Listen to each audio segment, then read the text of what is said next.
And hello there, everyone, and welcome back to the Tales from Cestria, where I forgot to start the damn music on the D&D page.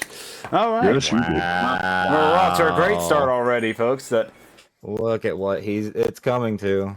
Yes, indeed. So, what's up? If you hear my phone going off in the background, it's because I have the volume up specifically because I am expecting a package today at some point.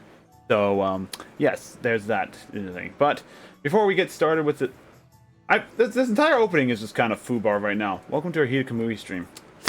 Anyway. Anyway, but yes, here at the Tales of Cestria Tavern, which is going to be going under renovation, hopefully soon. I don't know what the fuck I'm talking about anymore. But yes, we play Dungeons and Dragons as well as other things, telling stories from the land of Terras Venrohyun, the continent of Cestria. That is totally fucking backwards, and fuck it, we'll do it live. We'll do it live. Anyway, so before we get started with our D&D games, a few announcements. One, yes, I'm expecting a package to arrive as well. Otherwise, video game development stream is going to be returning back this weekend. I know it was a little hectic last weekend. I had so much stuff going on that yes, a bunch of stuff happened, and I cannot talk today. I'm excited for today, actually. I really am. I really am. I have some fun stuff for you guys. All right, DM's having fun. Okay, it's time to go break out the hard stuff. Yes, indeed. That love sentence was really, really something. But as a really note, cannot understand you, Hungakusha. yeah. Try lowering the gain a little. What gain? There is no gain. On the mic. There is no gain. The sensitivity, then. Lower the sensitivity down. We'll figure it out later. We'll do it live. But as always, Hungakusha's character is just going to be a mute today. I've had a mute monk in a campaign before. Break. Yeah. Anyway, as always, viewers, if you want to help contribute to the channel to allow for non-copyrighted music and everything like that, because right now, music that gets uploaded onto the YouTube thing gets copyright marked because it does, because YouTube, you're right. Even though it's under fair use and open license, but you know what? I'm not complaining. No, not at all. There's no issue with this whatsoever. It sounds like you're complaining. It says free use. And in the scenarios, I'm making literally no money off of the YouTube videos when it happens. Live stream is a different story, though. So, I'm pretty sure he's made so much money off of me. Live stream's a different story, though. But if you do want to affect the game in any way, shape, or form, be it making my life a living hell or just, messing with the players, I do a Wrath and Glory system where subscriptions and donations will allow you to add a set of d6s to the dice. The Glory dice right here going up is for my players. There's these, and of course the Wrath dice going up right here are for me. We each start off with 3. How about now? There we go. We start off with 3, and these dice are a set of d6 to a max of 5 that the players and or I can add to any attack roll, saving throw, or ability check to increase the odds of success. However, once they are used, they are gone, and they have to either generate more with either natural 20 rolls on ability checks, or the kind donation of the audience watching at hand. So, or if I treat it as inspiration. So if they have something good, great. Vice versa, if they piss me off in any way, well, let's just say there's always a chance to add an extra dice up. Daddy Hita, I have a question. Yes, child. Are we adopted? What? Every single one of you. Wow. Yes. Every single one of you is adopted. What was last session's XP? I posted it. It was in the chat. I can't find it. There's a lot of conversations, that's why. Yeah, that's a We need good a point. I separate haven't been on chat that. for that. Let's see. Also, I turned off an auction. Does it sound better? 275. 275. Yep. Anyway, No, without that much more to go on, I just realized that Kyoku, not Kyoku, Caleb is currently behind a wall of text, so I'm just going to kind of Behind a giant wall of text. I see the glyphics. his eldritch nature is See moving the into secrets of the universe. his eldritch nature is now in full swing of the flow. I don't know. Anyway, Caleb was human. he is human. Anyway, He's the warlock. Fuck you, Discord! as you can tell, it is a typical heated community stream. There are some technical issues happening left and right. We have no. Yeah, but they usually happen to you, not me. This is bullshit. I said it's not a live stream if something isn't going wrong. I never said it was just me. You. Oh, this is why it's happening. I've been cursed by the Kamui. It's the Kamui curse. The Kamui curse. We'll go with that. Anyway, I think that's all the major announcements that I have. Normal stream timing next week with more Trails in the Sky and XCOM. Nothing else major planned. Maybe a collab in the far future, but well, I'll have to get in contact with a certain individual and find out if we'll do that. I might be able to bring you, Fasha, and Hanyaksha in if you guys still have that game installed. I don't know which game you're talking about. We'll find out. Anyway, so without... I retired.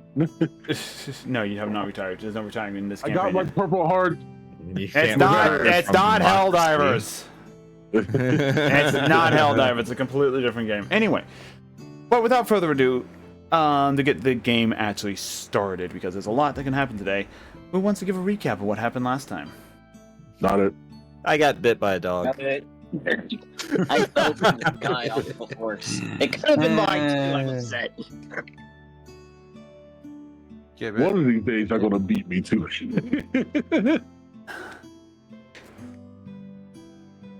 Anyone? I don't remember. We met some adventurers who are on a gathering expedition.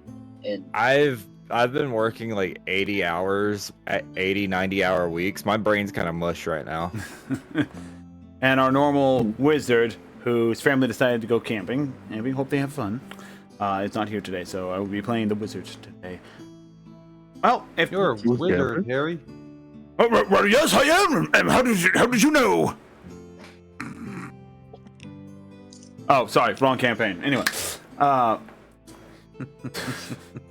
wrong series. Anyway, so I'll go ahead and give you guys a quick rundown. So, after investigating the several lakes across Cestria, Lake Esta, Lake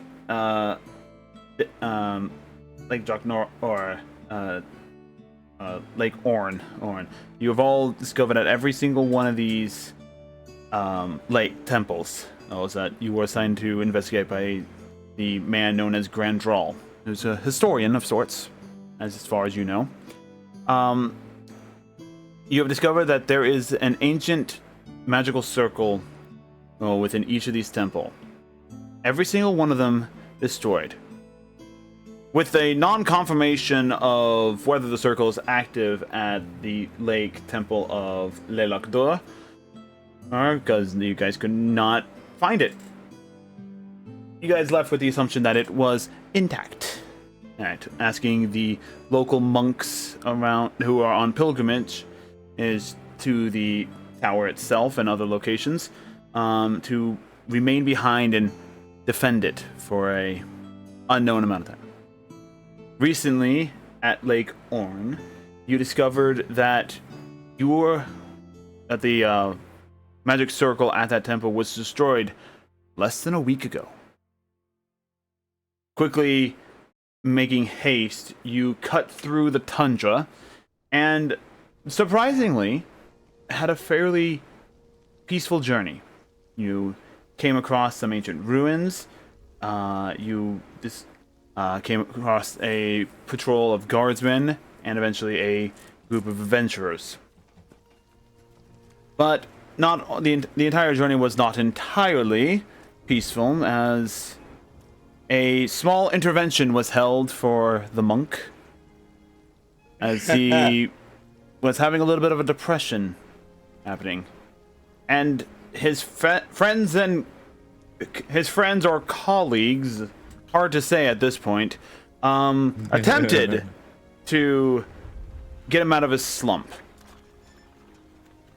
ultimately succeeding and failing at being very good council members, but managing to pull the monk into a more stable mindset where he's not trying to drown himself in alcohol. After a slightly tense evening with the group of adventurers, as you found at the edge of the forest just east of Lake... Oh my god, I can't remember the names very well today. Just east of Lake Jennu, Ryna. You guys wake to the morning, have a quick breakfast before the adventure group that you shared a campfire with after they finished packing up everything. The tiefling party leader looks over to you. Well then, it was a very good night's rest. Gentlemen, milady, I bid you farewell. And taking off her cap, she bows to you, and the party wanders off along the edge of the forest line. As a note, because I am actually keeping track of active days as best as I can, it is currently... Where did I have that notes up? I don't remember where the notes were. Son of a gun. I think I closed them by mistake. Akita, I like how all of our avatars look like they're slid away from Hangakusha. We're just at the corner of the bar, away from him. Don't smell like alcohol anymore, guys. I don't know why I keep moving away. Well, look, we tried to cheer him up. We were unsuccessful. Now we're having our own good time because he refuses to. Anyway, but yes, the current time of the year for both the audience to know, it is the 16th day of the third month.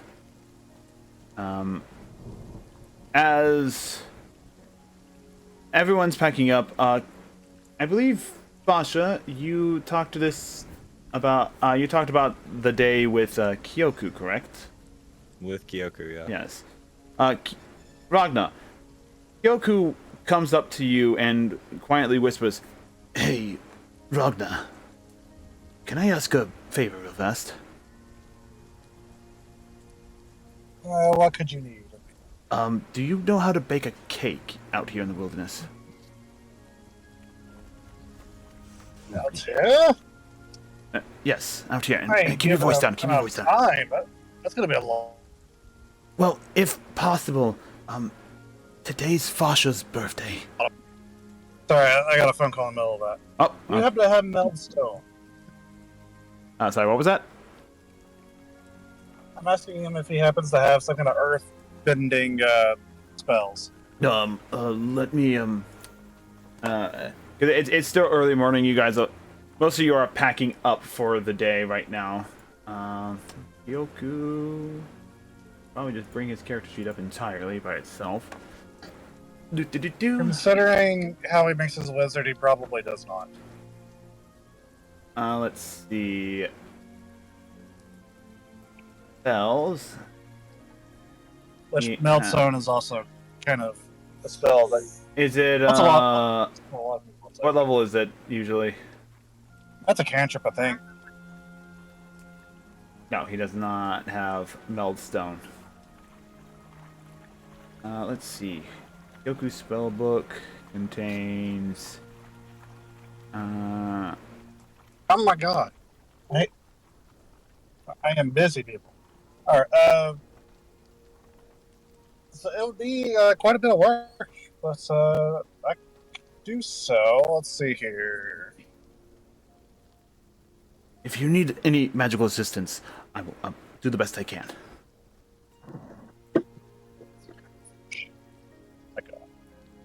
Alright. How soon do you need it? Well, I mean, his birthday's today. Today? Yes. Couldn't have told me like a week before? Jeez. Well, I literally just found out like a day or two ago. How close are we to the nearest town?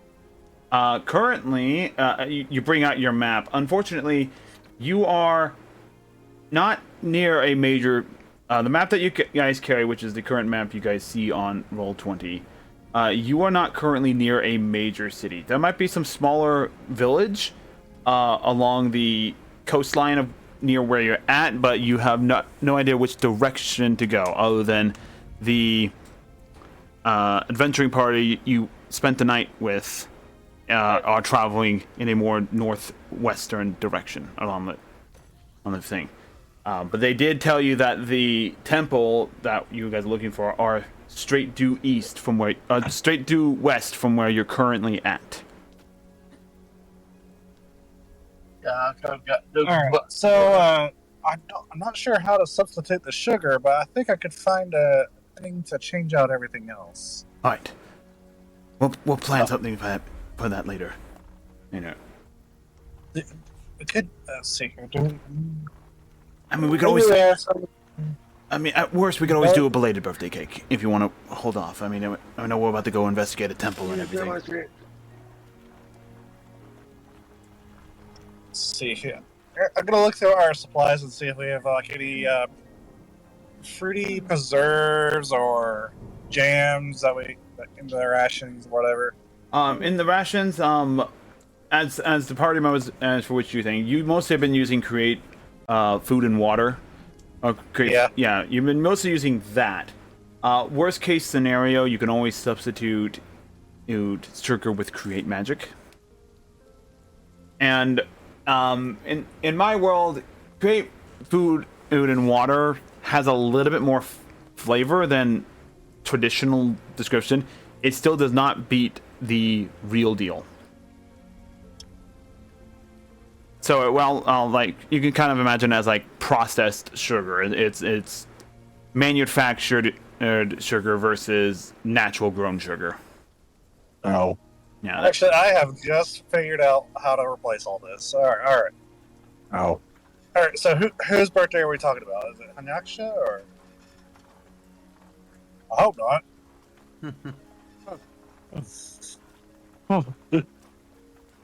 Why? Because I need someone who's good at foraging. I assume Hanyaksha would be amazing. Yeah, if only you had a druid in the party. Yeah, if only. Where are we gonna find one of those? In the meantime, while Kyoku and Ragnar are trying to figure out cake thing, Phantom, Fasha, Barb. Oh my god, that's right. We do have druid. Do you happen to have good berry? No. No. No. No. I might have something else though. What are we looking for? Food? I am looking for berries. Berries. Specifically, I would like. I need a bunch of grass seeds to pound into a powder to do the flour for the cake. We can forage for eggs in the wild, and for the this big sweet brain part, I could substitute with fruits.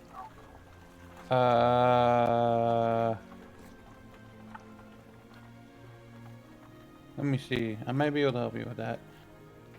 Well, I'm going to guidance myself, and then we'll see what we're doing. Then Go ahead and make it. missing- If you're looking for something out in the wilderness, make a survival check. Which I guidanced myself. Yep. So you can add a D4 to that. Yeah, I will.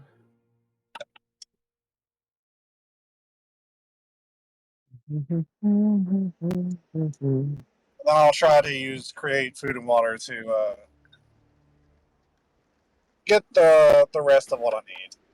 Yeah, eat, create food and water. Not as good as the real deal, but mixed in with the real deal, that's a little better than what we could do without.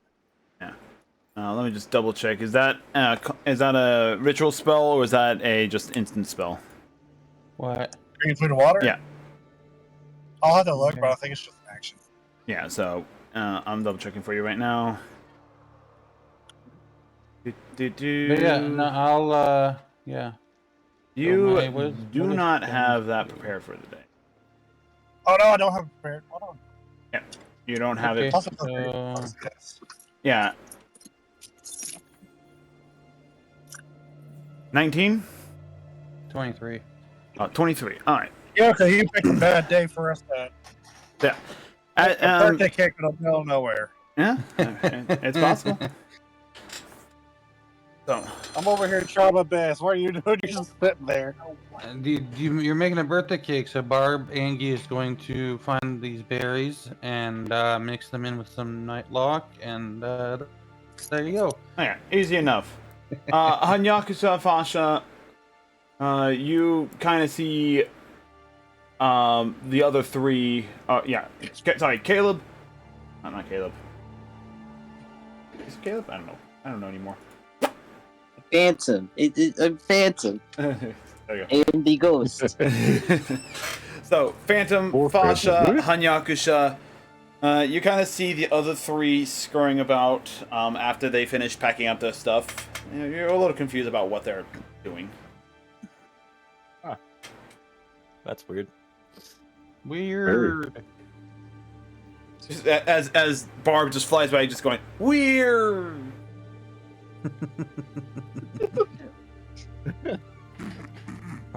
Well then, They seem more energetic than usual. apparently. Should we see what's going on in their minds, or I'm You're so sure. scared.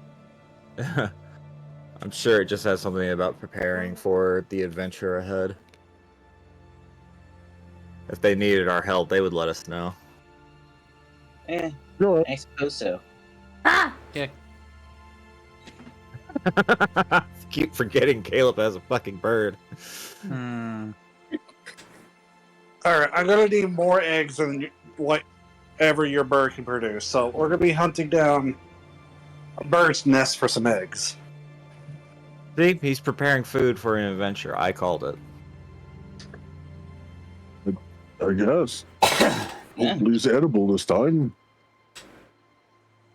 So Diva, with your 23 search, I will say that while you were gathering berries, you did actually hear a bird's nest along the way. Cool. I am going to inform the group about this. I'm thinking to myself, I'm like they're trying to make a cake. They need eggs. I'm like, I wonder if I were to, I don't know, summon animal or summon beast, and I summoned fey chickens. Would the eggs that they produce be fey in quality? Make a nature check. Oh yes, quicksilver eggs. That sounds tasty. 22. 22. For the most part, when summoning woodland creatures and everything like that, yes, you are using fey-like powers to magically call them to you. But If no summer exists. if I remember correctly, let me just double check the woodland creature's spell as a whole real fast. Because there is something very specific about it I do remember. I just don't remember off the top of my head. There is summon. No worries. I was just being a smart ass. I was like, I wonder. No, it's a good question. I think my question is that the spell where the DM chooses and not the player? Not. How the hell is summon woodland beast? go to Barb's page here real fast and look it up. The advantage of actually owning the double the amount of resources that I need. Oh, it's conjure woodland beast, isn't it? Yeah, conjure animals. Fey spirits that take the form of beast. Ooh. Okay. I would say I do have an idea. Could you wild shape into a bird? No. Technically, yes. So, are you asking this directly to Barb? Well, if you're having trouble finding eggs, so you're trying to find, you're Are trying to use you your asking magic. Barb directly this?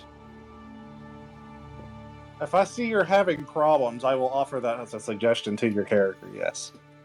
Okay, because Barb in response would be like, "Yes, I could turn into a bird, but no, you wouldn't like it." yeah. As a druid able to wild shape Barb, you know explicitly that it's one thing to have a baby in general. It's another thing to have a child in animal form. Yes, it is entirely possible that you can do this, but at the same time, it's very personal and is not something that you can just snap and commit to on request. I mean, out of character, I would God. prefer the eggs be unfertilized. So if you just do a chicken, that'd be great. This guy. You're slightly offended by this, Barb. Yes. Again, I said this out of character. Yeah. Out of character, Barb. You're slightly offended by this. Anyway, so yes, but Barb, you did remember hearing birds nesting up above you when you were gathering the berries. So there is a nest nearby. Okay. While I send you to do that, I'll be collecting grass seed from around the area to mash into a flower. All right, that's easy enough to do. In the meantime, while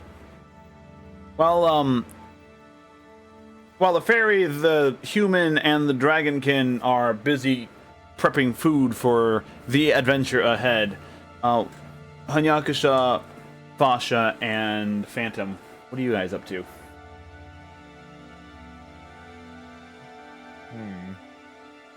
That is a good question. That is a very good question.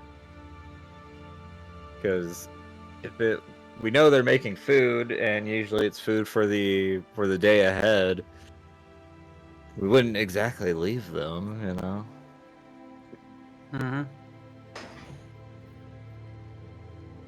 Fasha knows nothing about food, so he's not gonna help. I too know a little about food. Yeah, what do you know about food? I eat it. That's what I know. That's what I know. If you ask, what can I do? Ryna will happily give you directions. But they don't know that. But they don't know that specifically, so they don't answer that. It's as easy as looking up and finding a bird's nest. Yeah. But Kyoku kind of notices that you guys are like standing around like, I don't know what to do. It's like, if you want, I know that Hanyakusha can be very stealthy and Phantom can be very stealthy. If you guys want to scout ahead while we're prepping food for the day. Sounds like a plan. Yeah, sure, why not? Hey, Casper. Door the skies. See what's up ahead. Oh, and try not to get seen. Fly eyes off into the distance. Yeah, I forgot you could do that. My sheet says I do have create food and water prepared.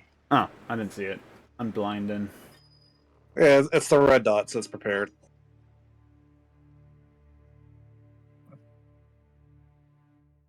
Familiars for the win. Is that a baby. first level spell? Mm-hmm. No, it's a 3rd level spell.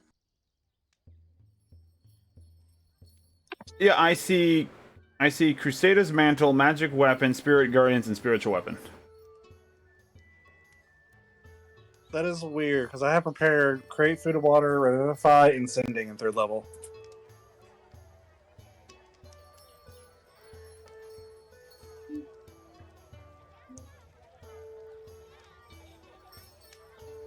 Oh, And then oh, the that's spells why. with the... That's why. You don't actually have them clicked as prepared on Roll20. On D&D Beyond, sorry. I was looking on D&D Beyond, so... I'm using Roll20. That's right. Looking in the wrong spot, as always. Hold on a second. This music's too cheery for where you guys are. You're not... to change the scenery. Yeah, you're not in a festival area. Not even in the slums. I'll do what? Also to note, the spells with the letter D next to it are spells that are always prepared. Yeah, that's domain spells. I know that much. Yeah. Yeah. All right, let's see. Yep, create food and water. I'm just gonna click that for you. Yes, it is an action. So mark that spell off for the day. Sounds good. Yay. Yeah. I'm gonna keep track of your resources, guys. It may prove important. So, Maybe.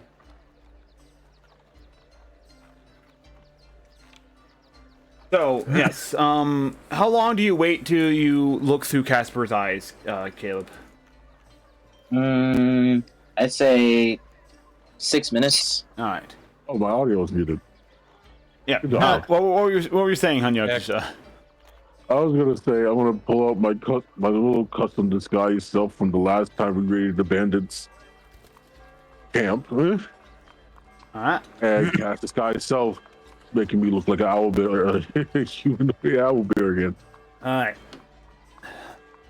Pasha, you see him disguising himself as an owlbear once more. Why? Why not? As I moonwalk my way into the bushes. Roll a d20. Add style for it. Oh shit! Okay, give me a second. Give me a fucking second then. Is it gonna be like a flat D20? Yeah. Do you have any skills in style? I think that Where would was just be that? performance, would it? It's a charisma. Add charisma modifier. I'm just gonna add performance. Heavy patrol. What'd you get? Yo, I'm not fucking 20. That is, as much as just like, why are you doing this? It's like, why not? And then you just see him just like holding the ass like Michael Jackson, holding his hat in front of his face, and he just moonwalks cleanly. You look at his feet, like, how the hell is he doing this? It's like he's gliding across the dirt and the grass. Yes, the grass is unmoving, like it's almost like it's CG effect. He's walking forward but moving backwards. And the ground is not disturbed, and he just moonwalks behind a tree and everything else. Do you try and hide afterwards? Yeah. All right, go ahead and make a stealth check. If y'all are like, As he tries to hide in a bush, I'm just like, I know you're still there, Hungakusha. Oh wait, that is an actual not one. How do you fail this? How do you fail this stealth check? I would just hide. I moonwalk so smoothly backwards. As soon as I try to duck down on the hide, there's a hill behind me I didn't notice. I start to roll down. As you fall down and roll down the hill. Oh, and then Fasha calls out. What do you call it to Fasha? We know you're still there, Hungakusha. How the fuck did I not 20 for my first roll and then not 1 immediately after? Because Dungeons and Dragons. Anyway. I would just find Shadow real quick and use one with the shadows before I peer into my familiar's eyes. All right, so go ahead and just kind of meld into the shadow, sit down, and kind of close your eyes and view through it. At this point, I would say that Ragna and Barb and Kyoku, you guys are full on in the process of making the cake right now. Kyoku is utilizing what survival skills he does have, courtesy of his backstory, and he actually makes you a pretty good kiln. Like a pretty good oven out of the dirt and everything. That is a good job. I was just going to use a campfire plug since they didn't have a kiln ability. My father taught me a lot about survival and everything. I may not be proficient in it as my dad was, but I do know a few tips and tricks. Anyway, jumping ahead to Phantom. So you are melded into the shadows and everything like that. And eventually you peer through Casper's eyes. Casper is flying fast through the tree line, at the speed of a crow, pretty much. As he flies closer, he runs into a few little higher birds of prey that try and mess with him, but he definitely avoids them easily enough.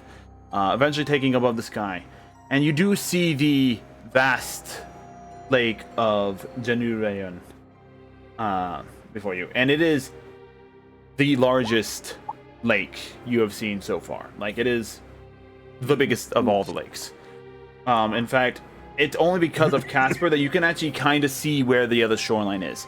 You had a feeling that if you were looking at it with your normal eyes, you would not be able to see very clearly the other coastline. But that's about 6 minutes after you do so. He continues to fly for about another 10 to 15 minutes. And this is bird flight speed, so bear that in mind. Eventually he sees. What? What did you say? Nothing. Did I just add a wrath dice to myself right now? I don't know, Daddy. Do you? Anyway. There's another raft dice. Anyway, so eventually Casper does fly out of any sort of controllable range that you can impart onto him. So he is now free roaming, following the instructions. Eventually he does find what looks to be a small clearing, vastly overgrown over time. And at its center is a large, dilapidated stone structure. And it looks like an ancient temple dedicated to the Divine Six. As Casper flies low into the trees, he does notice a few things. I am going to go ahead and switch over to there so I can describe what he's seeing. So this large building seems to stretch for about 250 feet in length. And so it is a fairly large building. As he's flying around, he notices movement on the ground just outside the temple doors and in the immediate surrounding area behind the thing. As he lands on a branch, he looks down and you witness several undead, skeletal in nature, and a few zombies that seem to be roaming around the area. But what really catches your eye is the skeletons. The zombies look like your generic zombies, but some of these skeletons seem to be different. Different how? Two of them, as Casper kind of observes them, two of them immediately to the front door are black and ashened in their bone structure, wearing very menacing armor and seem to move with a deftness of ability. Singular one, the bones are red, the color red crimson, and then with each step they take, it seems as if the ground beneath them smolders and burns. Yeah. That's quite worrying. The other thing that you find very interesting, because as Casper sits there for about 5 to 10 minutes observing these things, there's one thing. Actually, make a perception check for Casper. I want to see if he notices. Okay, give me a moment. I gotta go back to my character. I'm doing all this on my phone, so it's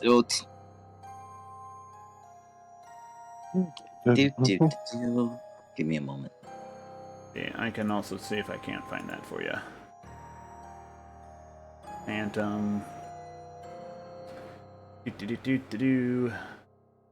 Perception? Yeah, and perception would be for Casper, not you. So Wouldn't I think if it's I'm peering into his eyes. You're peering in through his eyes, but you're using his perception bonus because it's what he sees, not what you see. You see what he sees. I believe. Let's see. Find familiar. I went too far.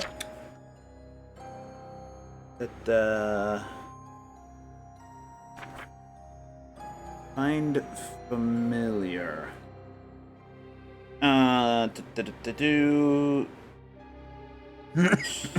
You can see through the familiar's eyes, hear what it hears until the start of your next round. Getting brief senses of things. So, yes.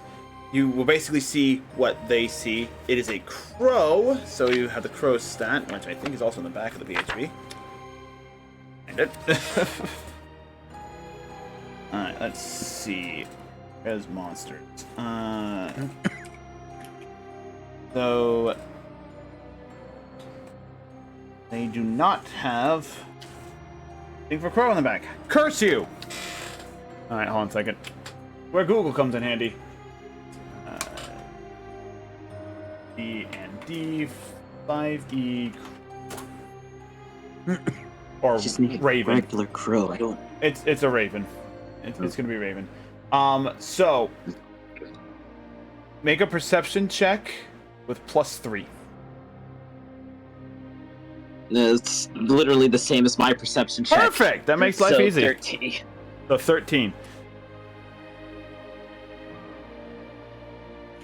As he sits there, Aaron watches for the next 10 minutes. You're seeing it through his eyes.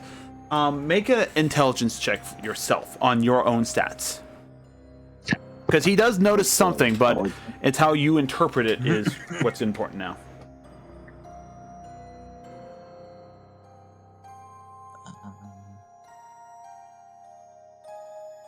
Intelligent. Or a wisdom check, either one. I'll let you do. Okay, I'll let you wisdom do would either. probably be Yeah, I'll better. let you do either one.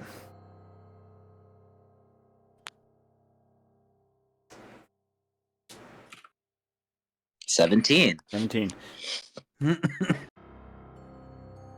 While Casper is not really paying much attention to it, he is observing them closely, knowing that you would probably want him to witness this. But as you look at it, something clicks kind of in the back of your mind. You've seen this type of movement before, multiple times, in fact.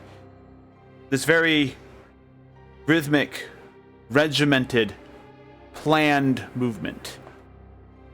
It is as if these skeletons are on patrol. Unlike any of the undead that you have faced previously, which have been roaming freely and randomly. If you listen closely, would you be able to hear like a melodic chant in binaric language? Casper would not. Casper does not hear anything. Can I? No, you cannot. It is just Casper seeing this, and only Phantom knows about it. Okay. Yep. This is miles away. You guys are busy doing your own thing. Okay.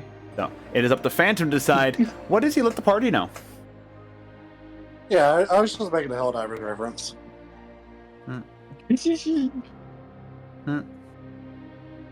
Check.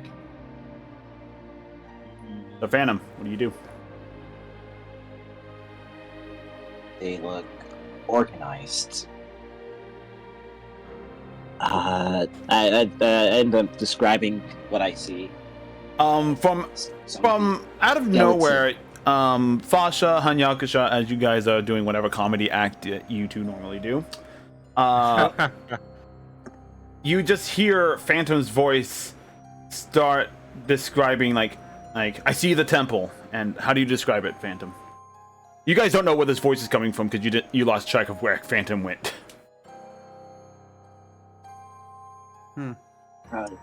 Very, very big stone temple. Stretched out really far. A really big lake. Huge lake. Huger than any lake I've probably ever seen before. Undead roams about the entrance. Black skeletons. They look like they're patrolling. Phantom, if you're just going to continue to be a disembodied voice, I'm not going to be able to tell if you're describing something you're seeing or if you're telling us a ghost story.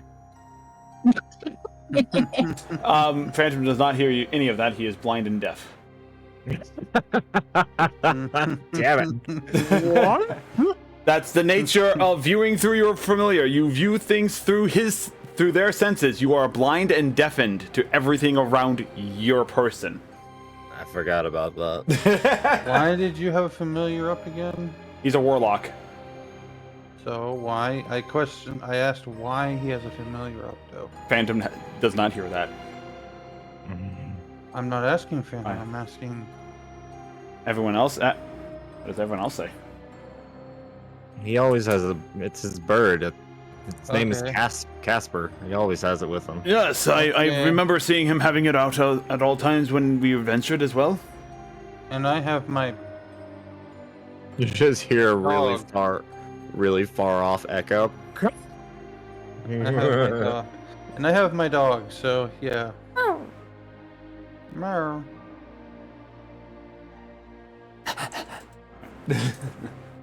I have no words. Anyways,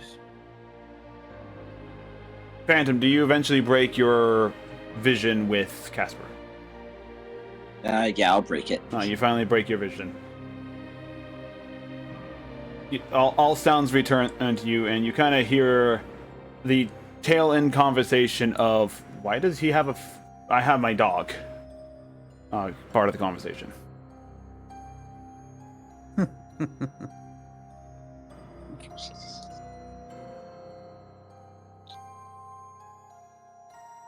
Did I miss something? As we hear a disembodied voice, like still. Oh, You're I one should with the probably shadows mute right now. that. No one saw where you Yeah. went.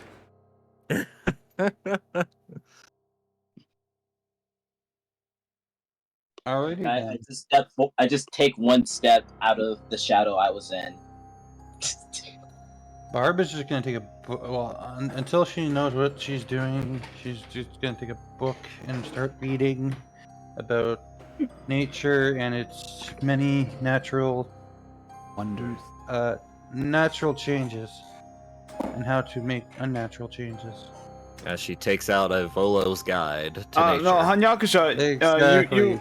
you see something on the book that you're reading, and you recognize the name that's written on it. What? Their book or my book? Your book. Cool. Yeah, No, Hanyakusha. it's like, You recognize the name of the author. Is it Bone Daddy? It's your patron. It's Bone Daddy. I walk up to our friend, like, still dressed up as an owl bill, but he's still disguised as an owl bill. Are you? Where Are did you get that you? book? Are you walking up? Roll an animal handling check. I gotta roll an animal handling check to get close. Yeah. Moonlight kind of steps up and I thought me and Moonlight got along ever since the fucking travel. It's the one thing I'm terrible at. Roll. a roll has been I'm a requested. 15. 15. As you walk up, Moonlight kind of starts initially growling at you, then sniffs, and then kind of simmers down a little. Ooh. I see him have a good interaction with the fucking dog, whatever it's called. Oh, and no. I go to try to pet it. Make an animal handling again. check. Yep. Oh no! Don't What is Fasha doing? 16. Okay, you got one better than me. He does snap at you. Ooh, he doesn't like bite you, but he does doesn't trust you. Damn, I thought we were getting along finally. It's I been like lowered a the week. book down a little bit, but, so my it- eyes are just barely visible, and I'm like, "Can I help you too?" That book, where did you get it? Huh? Still dressed up as owl. Wouldn't you like to know? I do. That's me asking. I got this from my guild library archive. Something. The only reason I asked is because the author is a friend of mine. I was curious. I didn't know he published anything. As I hear him talk about a friend, I look at the author of the book and I'm like, Hangakusha, isn't that your Bone Daddy patron? Shut up! Uh-huh. I tried to shut his mouth. What are you doing? I rolled, Actually, I rolled a Can I roll history sleight of check. hand? Was it? Would it no? Would it be a history or religion for Um, me to figure out? You who know, the author is? initially that this is an old book, probably within like the last. Yeah. It was published like it was published over 100 years ago, but it's been republished and reworked multiple times. This is like the this is like a 198th edition of the book. So it's a fairly new book, like structure-wise, but the contents is old and been updated. You've read previous versions, and a lot of it stays the same, but then new information's occasionally added to the updated version. With notes of like with notes of like who has added on information to it. So technically the original book was written by I'm not taking the book. I know, but I'm finishing my description real fast. Are you trying to take the book? No, I'm not trying to take the book. I'm sleight of hand to cover cover Fasha's mouth as quickly as possible. Oh, I was like, okay. Go ahead and make a sleight of hand check. Are you? Yeah. 21. Huh?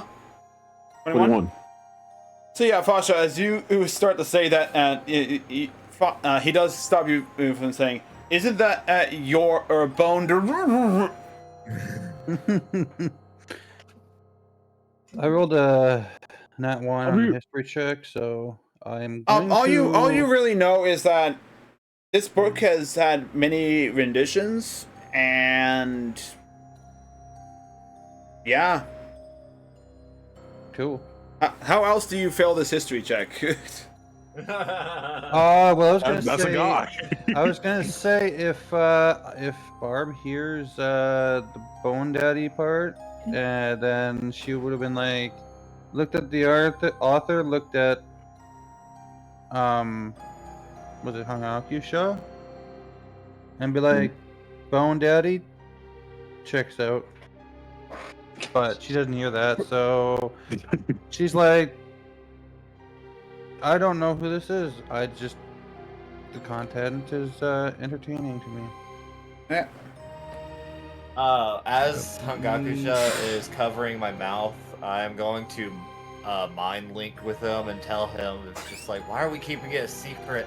She's one of us now. I quickly grab Fasha, Let's go. still cover his mouth, and then slow, and then quickly back away into the bushes, the same bushes that I backed. My. I continue How to about- telepathically speak to him and say, Hangakusha, this is not how I want my first time to go. I quickly ducked in and tried to Me whisper. unironically thinking that was They- what's going to happen. One of us now is still optional. They just got here. On top of that, do you remember what Bone Daddy said? He doesn't want to be found out he's a lich.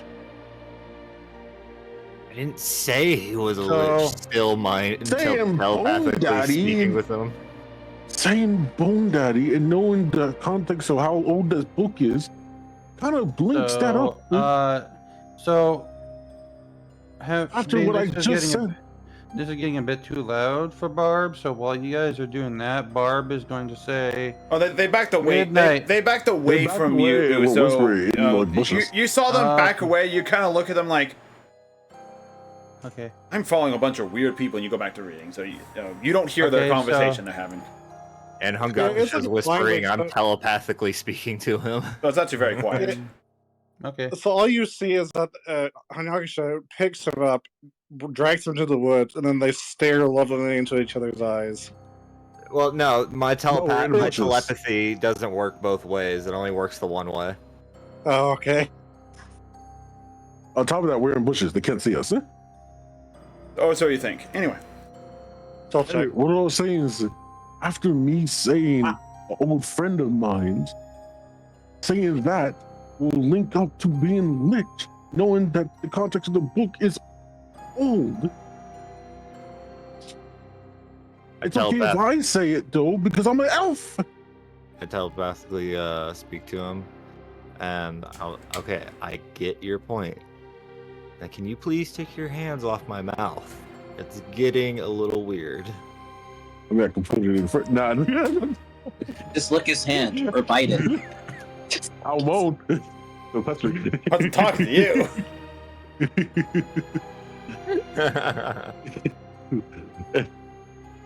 Look, until I can fully get them situated into the group, which they only been here for like what, a week? Yeah, just about. Yeah, about a week. Yeah, just a week. Then I'll bring up the whole Patreon thing. Not everyone's okay with religion. Is his hand still on my mouth? No. Okay. I sent you a DM there. Yeah, I saw it. I saw it. Okay, cool. I telepathically I speak to am- him and just say because- fine, and then I walk out of the bushes. Because that is my native language, so I kind of figured that'd be kind of funny if I give commands to Moonlight in that language. Oh, that's fine. As Yeah. I'm walking out of the bushes, I'm wiping off dirt and fixing my hair. From Hanyakusha specifically. Anyway, in the meantime, the cooking process goes on. Ragna, go ahead and make a cooking check with advantage because you had assistance from two other people. With advantage. Food. I made a check earlier, but it wasn't with advantage. I'll just Well, roll it I again. didn't ask you to make a check, so now I'm asking you to make the check. Do it. Do Also- it.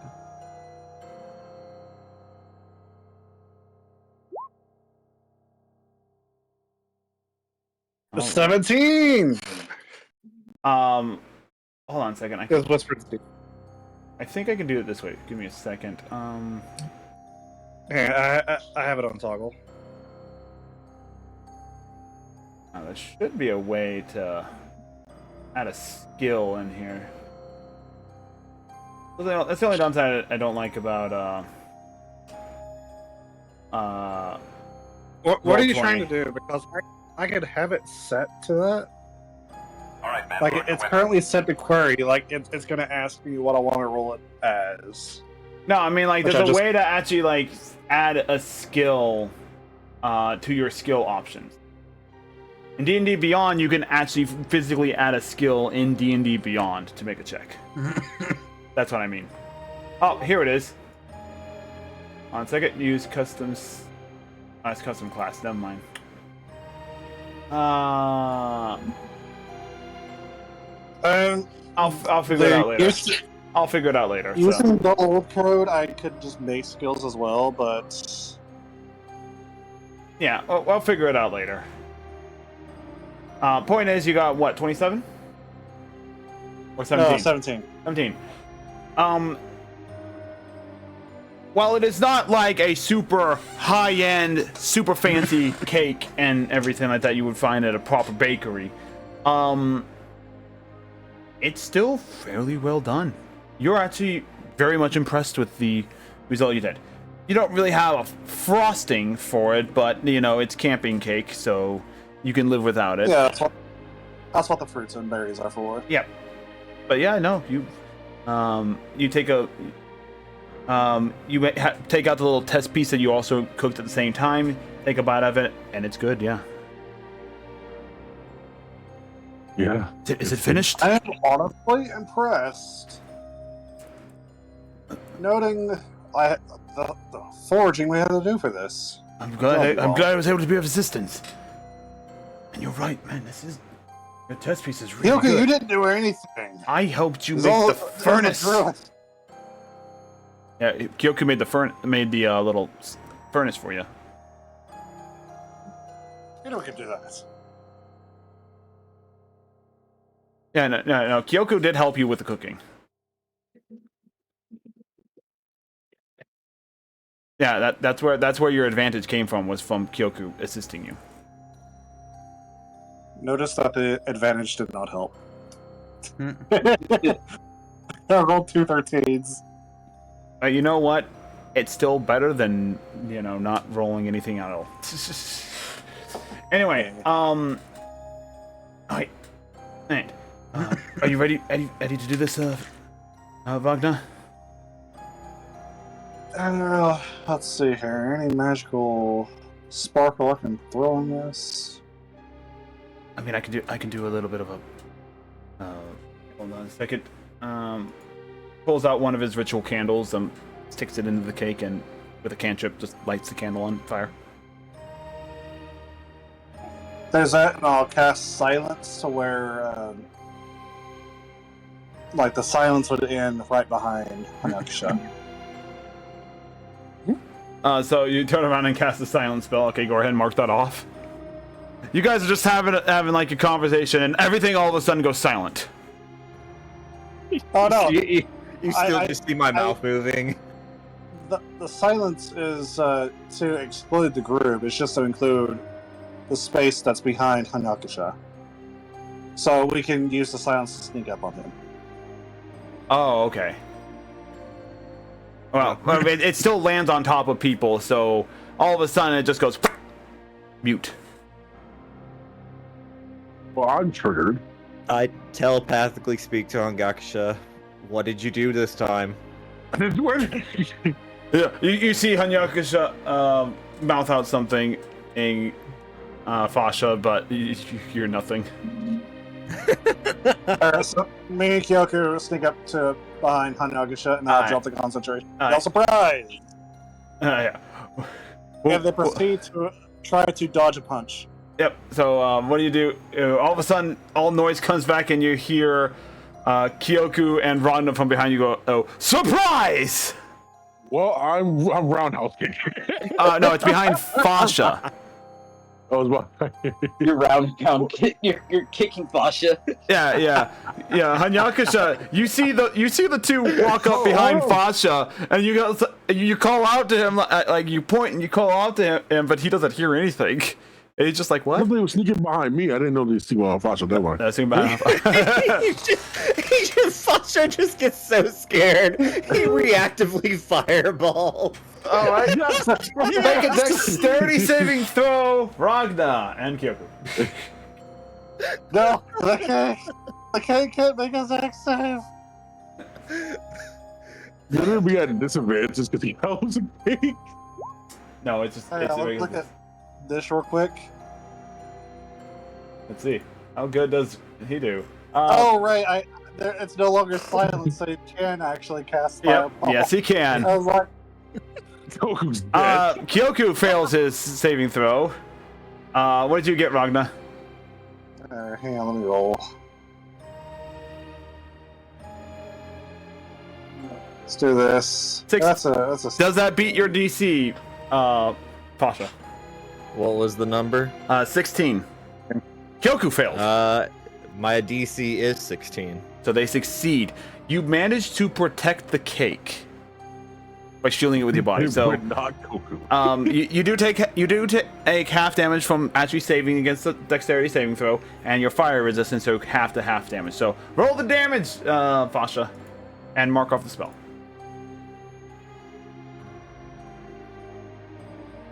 That's fucking funny. Do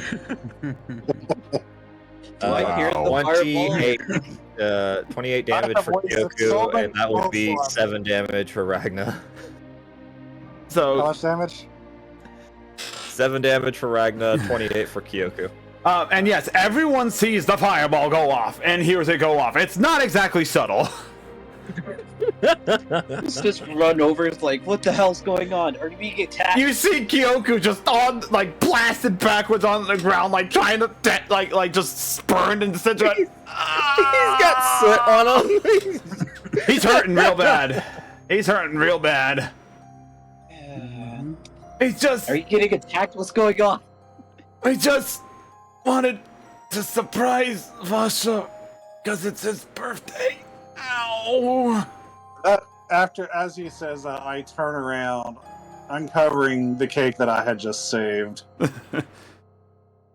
Oh my! I am so sorry. I thought we were being. I thought we were being attacked. We suddenly went all quiet. Hangakusha couldn't talk. That's usually a very bad warning sign if he can't talk. I cast Cure Wounds on Kyoku. Go ahead and you know what? I will say for the sake of this, what is the max amount of healing you can do? For Cure Wounds, on its normal spell. Yeah, whatever you're casting. That would be 21. 21. All right, I'm just gonna give him back 21 health for it. Get your fried wizard here, your fried wizard. Barb, you just witnessed the explosion of a fireball and like the giving of a birthday cake. Moonlight's also like, kind of like raising an eyebrow in confusion, just like, what the hell? I will note that neither one of us had stated that we had lit the candle, so now the candle is now lit. This is true. This is from the fireball. Actually, I did say that Kyoku lit the candle. Oh, okay. Yeah, it was their body.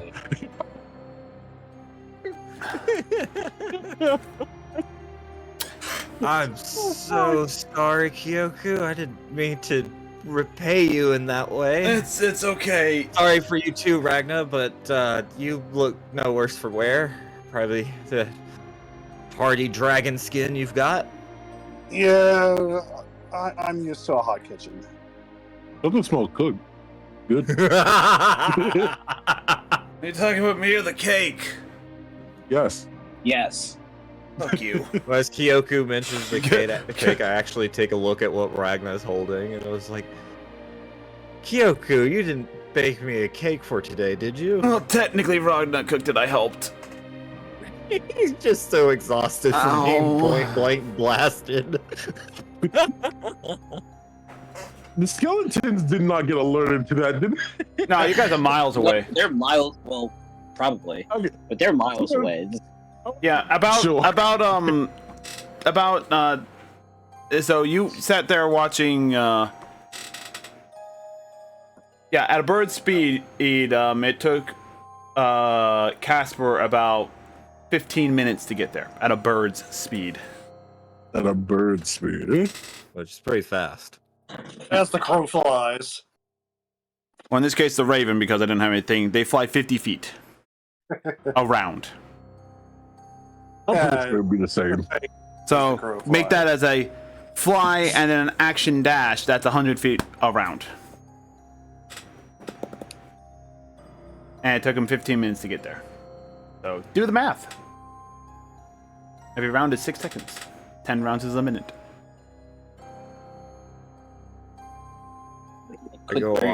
I go on to say, thanks, guys. I'm sorry I ruined the surprise. Oh, no, that was definitely a surprise. Hey, they get it better. I am tempted to do like a YouTube spin-off where I actually make this cake. Go ahead, yeah. But yeah. No, but seriously, I'm very grateful. This is actually the very first birthday I've spent away from my family.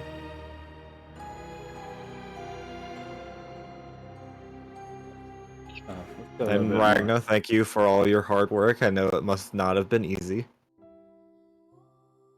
You happened to pick the best one for the job. Unfortunately, I didn't have any monster parts on hand, or else I could have made this really a piece of work. I'm sure it will taste fine. Big fucking God. So as you spread out the cake to everyone, Ragna, yes, this cake is really quite good. Ragna, go ahead and roll me a D8 and add your cooking skill modifier to that number. I actually closed off of it. I had used wisdom for this one instead of the usual dexterity because survival versus actually being in the kitchen. Yeah, because that's more or less what I'm kind of basing. Actually, let me see what I put it on D&D Beyond on your character sheet, I believe. Yeah, cooking is +6 for you. It is based off of your wisdom score in general. Where's the dice roller? Oh, yeah, D8. Yeah, 1d8 +6. I +6. Yeah, +6. So everyone. Proficient. Your skill check is +6 because you're proficient in it. So we have a total of 7. Yep. Everyone who eats the cake gets 7 temporary hit points. Whoop. Nice. Yeah. When you actually cook using proper ingredients, Ragna, there will be some sort of random bonus based on how you cook it. This one I'm giving temporary hit points for.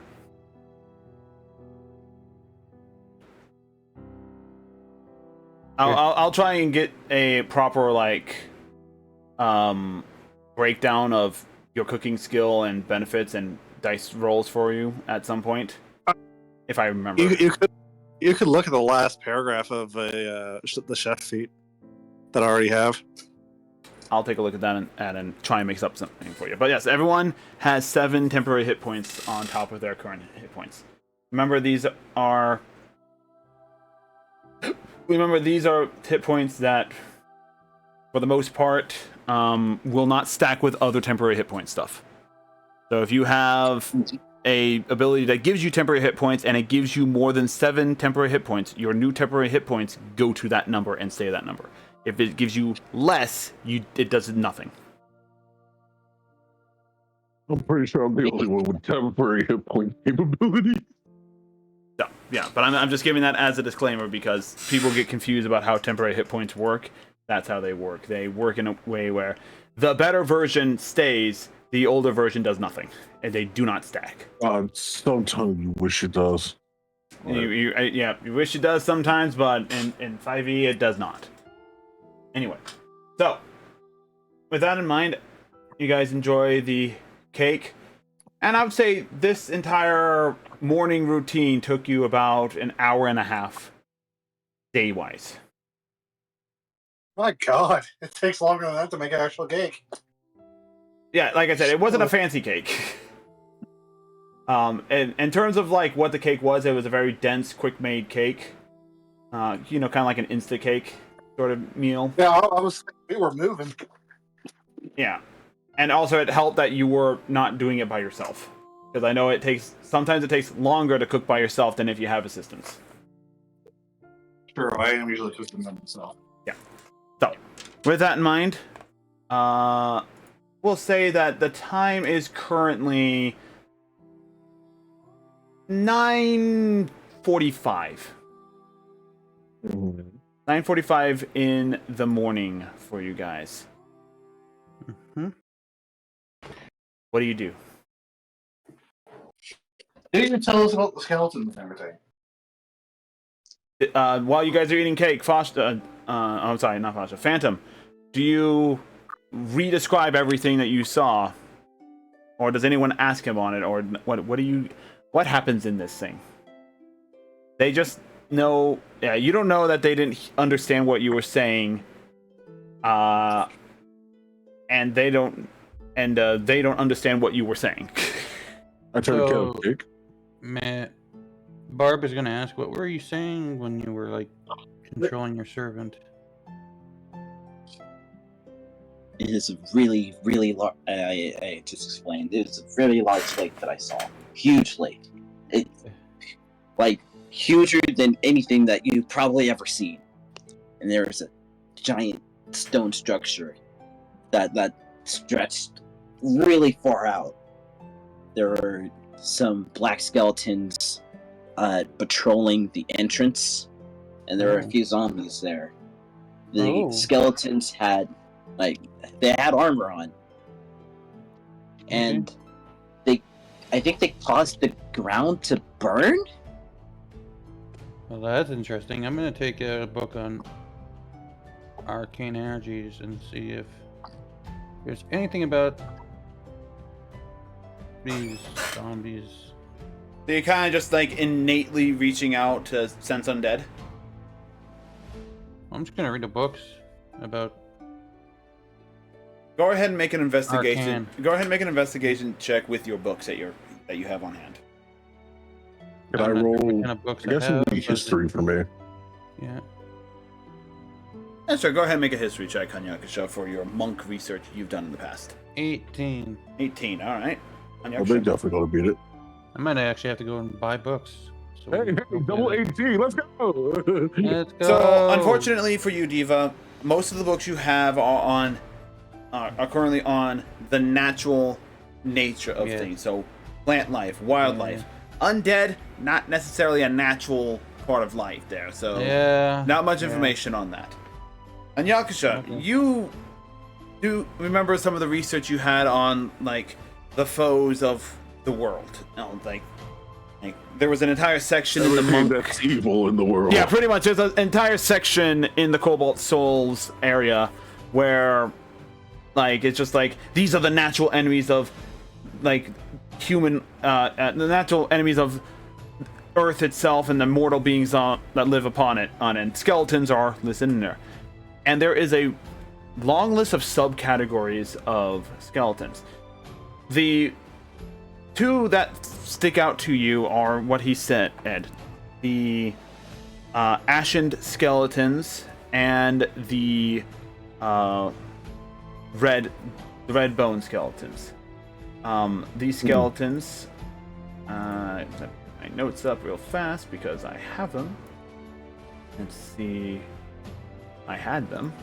Let me go back to my own collection of monsters. Hey, Yaku's gonna use his guy's self to get him a pair of glasses, makeshift a pair of glasses, and then retaliate to our team. So, what I know. So, we'll start. Wait. So we'll start with the black bone skeletons. You remember reading about skeletons in the past, and then you have another memory come up to you as you think about this. You remember reading a description of what has been colloquially called the Eldarin skeleton. These skeletons are, like most undead, primarily bone with various amounts of flesh remaining on them and wearing armor. Regardless of how they look externally, they are old skeletons that existed from long ago. Very rare to find nowadays because most of them have either been destroyed or are deep in forgotten dark places. Their bones are stronger, more durable than any normal humanoid's bones, and they kind of have more elven bone characteristics. That's why they got the name of Eldarin skeletons. So like their bone structures are a little bit more angular in some aspects. They are quick and dangerous, but no more of a major threat compared to a standard skeleton. But they do have, I think. Then you remember way back in the past when you first encountered a undead Azamar. In an underground tomb. 2 Azamar elves. No. Was the other undead was not on? No, the undead Azamar was an Azamar, like a zombified You Azamar. said he was also an elf that first day. That's why I took such heat to it. There are elven skeletons in the tomb as well that started to be animated during the fight. That You even had a Soshadar. yeah, the Eldarin, the Azamar created the Sol Shaddai. The elves adopted it. Oh. Yeah. Like so? Yeah, exactly. But specifically, the skeletons. There were tombstones along in that area where you fought the undead Azamar, and they started to animate out of the tombs themselves. But at the time, most of your party members smashed the tombs in to prevent them from being rezzed.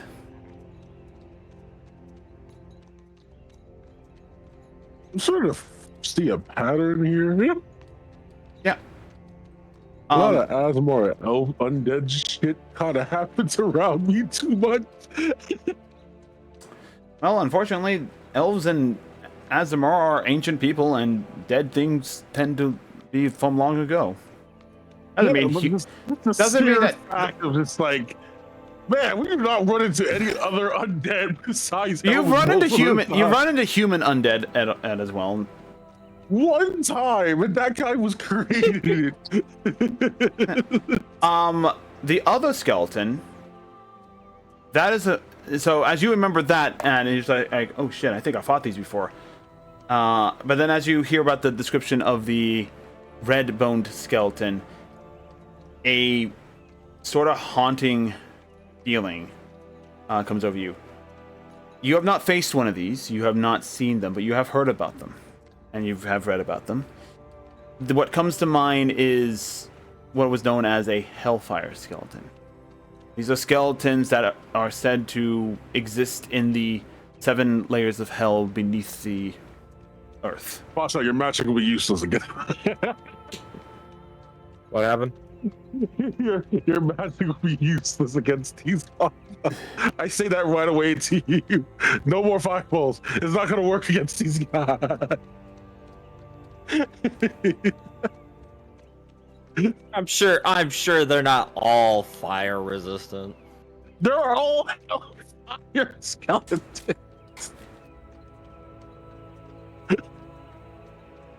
The danger of fireball isn't the fire, it's the explosion that causes it.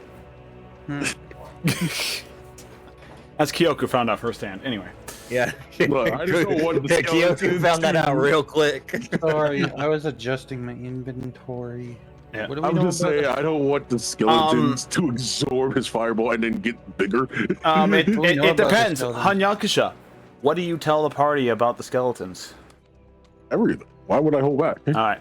So pretty much Eldarin skeletons are more elite versions of regular skeletons. They are faster and a little bit more dangerous. Hellfire skeletons are said to be skeletons that exist within the 7 layers of hell and are very dangerous, but no real knowledge is beyond what you read about. You have not faced any of them, but you do tell them that I think we faced them, and Kyoku backs you up on this because he was there at the first tomb there. It's like, oh yes, I think I remember those skeletons.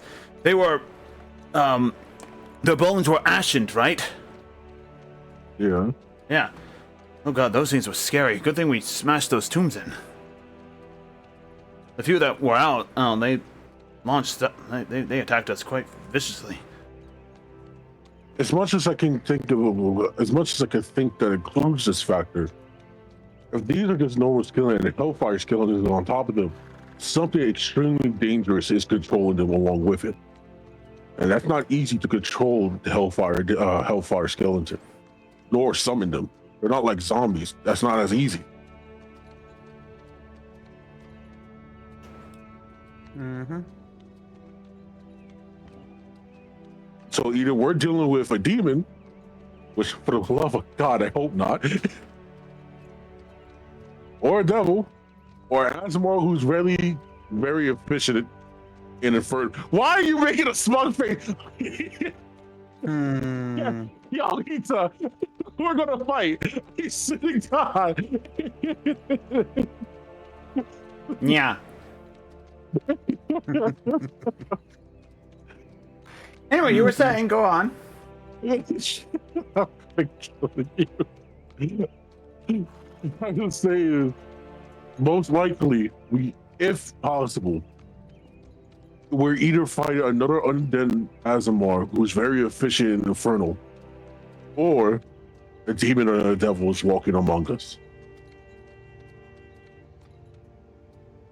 But Fun. it wouldn't make sense. How would they even get to this plane of existence unless someone summoned it? And even so, why? I don't know. How did the succubus get out of hell? Kind of, Fair point. I The guess these things succubus. just You kinda got. You happen. guys remember the succubus was summoned. Yeah, so it was It was summoned. yeah. So there's probably a person summoning it. We find that person, we stop the summoning. But what I'm saying is like this has to be a high level demon or devil at this point. Succubus is one thing. But Hellfire skeletons? Ooh, I wonder if they know any hellfire spells. Oh my god!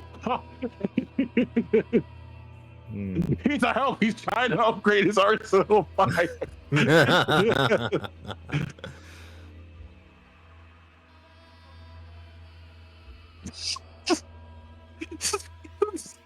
Slowly nuts inspired its book. I wonder if I can learn a new spell. What would I call it? I Hell's swear. Flash? Oh my god. Hmm. Hellfire Rain? Hmm. He's a help. What are you guys doing? What do you mean? I say we should study them more for no obvious reason. No, they need to be erased from existence. We Yeah. can Only do, one of them Study them escaped. further by eradicating them in the field of battle. we can do two things. We can't leave any of them alive. I don't know if you guys have noticed, I'm a pretty good multitasker. Have you seen me clean? Fireball is not cleaning. It was a bolt. It was not a ball. It was a fire bolt. God. You don't use fire in general. What Holding the group, purifying the fire is cheating. Thank you, Ragnar, but that's not why I was using it. I was drying up all the water from the wall of water I created to get all the dirt. Do you not have prestidigitation? No, I do. Or create destroy water? I have prestidigitation. You know? Someone Someone. someone refuses to use it when we need it, and I just stare at Hungakusha. You had precipitation. You could drive yourself off. I only recently learned it. And plus, this is not the time or place for you in this argument. Hellfire skeletons. I think I have a very strong arguing place. I'm sorry. I'm tired. I lost my train of thought. I bet you did. Anyway, we're gonna clean up. We're gonna get supplies, get our supplies ready, and stalk the lake. Okay. Is the lake made of fire? No. No, it's just I'm a regular afraid lake. I'm pretty sure if the lake was made out of fire, everyone would notice this. Adventurers and the townspeople around would send the guards there. Exactly. Anyway, you guys are now finalizing the pack up and getting ready to head out? Yes. Sure. All right. Yep. Then. With that, we are going to take a quick break. We come back. You guys will have traveled a fair distance, so we'll be right back, folks, after this little break. Thank you. Will there be a long rest between now and then? No, there will not. Alright. Okay. I'll make sure No. before I prepare to We're going to break now. I'm gonna go Nice save that, Fasha. and...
we're back.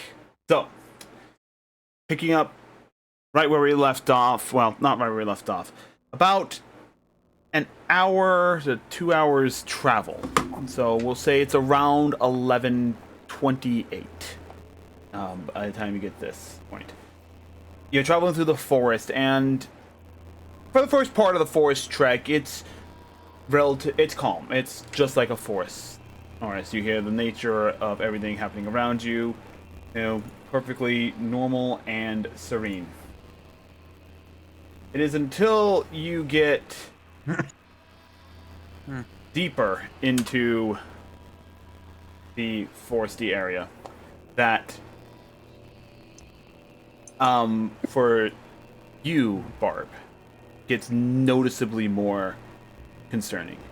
And that is the fact that normal wildlife has ceased to be around. An unnatural phenomenon. They aren't dead, they just have, like knowing when danger is afoot, they have fled. They have fleed. Yes.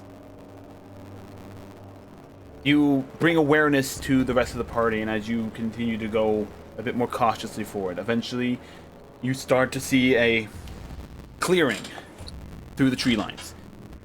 In the distance, you see the edge of the lake, and a little bit to your left, as you're looking towards the lake, you start to see another opening in the clearing, and you see a stone building peeking through the tree line. Getting closer, probably would say a good. Let me do a good measurement. That's from the actual building itself, because I actually have this map up right now. At a good 185 feet away from the building, it clearly becomes seen as a temple. I need everyone to make a group stealth check real fast. Alright, I will in a sec. I'm just going to my kitchen real quick. So, my headset all cut out. Oh. Can I just find a shadow to hide behind? That's part of the group stealth check. Make a stealth check. Good girl, yes. Good girl. Oh, you can still hear me, right? Yes, we can. Whisper in. Excuse me. I whisper in Moonlight's ear, Chin.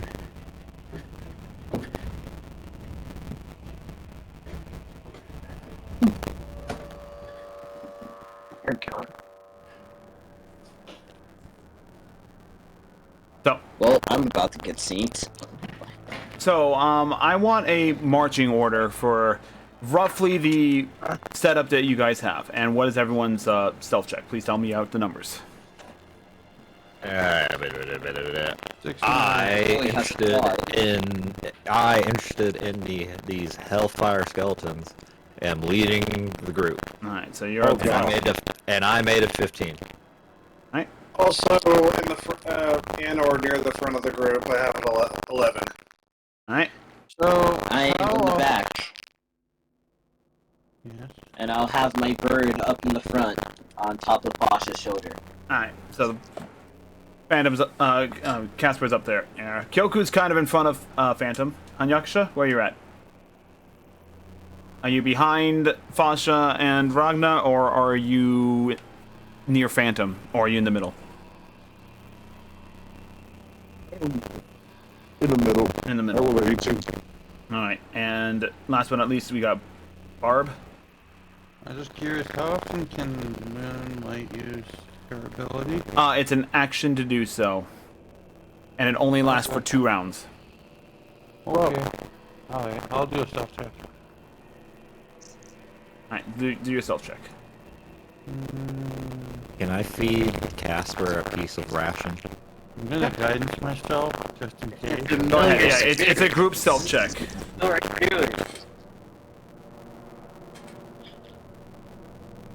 Pizza, feed Casper a piece of ration. Eats it. 12, alright. Thankfully, you guys are pretty far away. The rustling of Ragna's armor is the thing, but this is where you stop from your distance apart. Peeking through the tree line, you do see the silhouettes of skeletons moving back and forth or on a set patrol. Near what looks to be the front door of the temple, you do see, or at least right now at the distance, 3, possibly 4 skeletons patrolling. It's hard to make out which ones specifically they are. What do you guys do? I would say that with your stealth check, you can safely stealth up to 95 feet. Or more specifically, you can get up into range about 95 feet away from the front door. Successfully, so. Do I think I can go ahead and cast a spell without being heavily noticeable? Possibly. You may certainly try. It depends on what you're trying to do. What are you trying to do? It's just magic weapon. Magic weapon? How long does it last? Up to an hour. Up to an hour? Yeah. We could say that, you know... Yeah, you can... Yeah, I'll say that you can cast it fine without them detecting. Mark that spell off.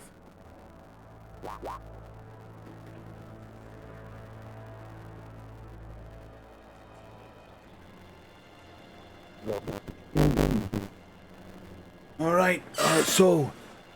I see the skeletons there. Do we want to try and sneak in? Do we want to blast our way through? Doesn't seem like they've noticed us so far. I can change that in a second. So I'm asking the group, do we want to go in wands blazing, or do we want to be stealthy about it? You even have a wand. Well, they don't know what guns are. Wait, yes, we do. We've been shot for. Yeah, he hasn't. Bard will be... Which one I would like? I can do either, but if they go in blazing, I'm in the back.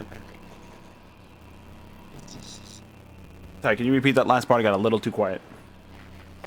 We can, we can go in around, I can go in around gun lately, I'll be in the back. You know what? That's fair, considering what happened to your last character. In the back, reading my book.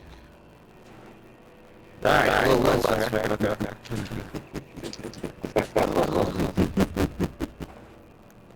What's the plan, guys? I'm not dying this time. What do you can? What's the verdict, guys? What are you doing? I'm fine, my shit.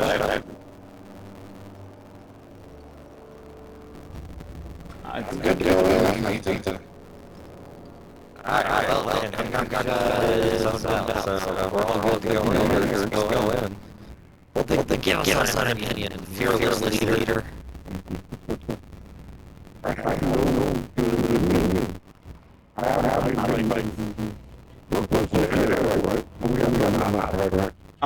There is a map. I haven't put you guys on it yet, because right now the map is very uninteresting and bland.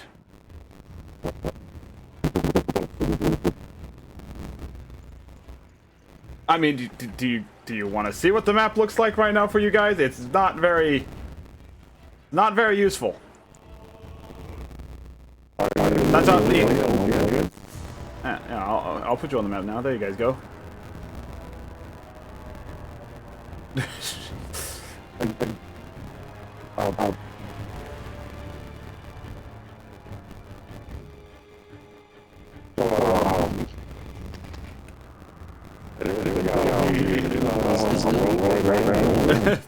Exactly. Yeah.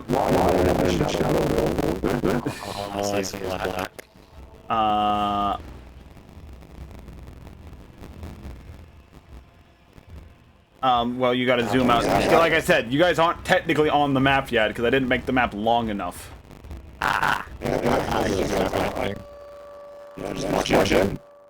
Alright. Alright, so I'll take the group stealth check into account as I set you guys up, and I switch over to the battle map. So yes, and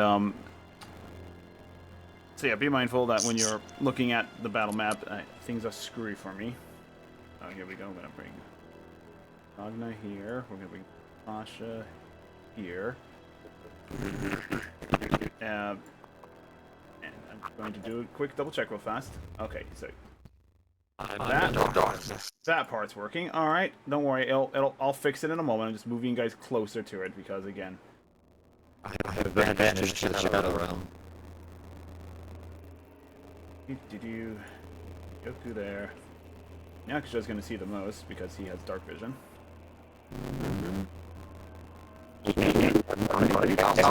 No, it's not night, it's daytime. Here, allow me to illuminate the situation for you.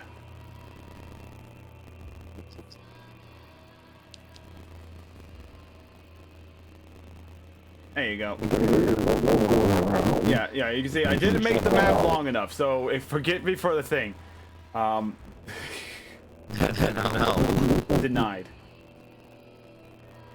Anyway, but you do see the skeletons dead ahead right before you, and yes, you can see them. They are currently facing in a set direction. I'm just showcasing it with that, and they are moving. I can only move one at a time, but you get the idea of what they're trying to do. So.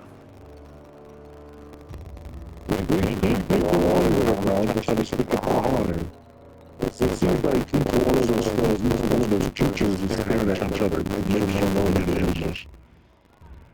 Wait for organized skeleton.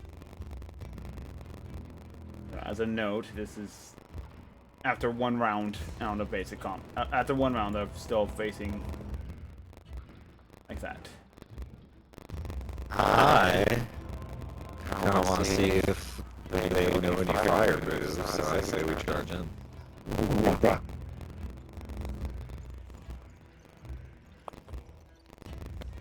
It's a very reasonable thing to want.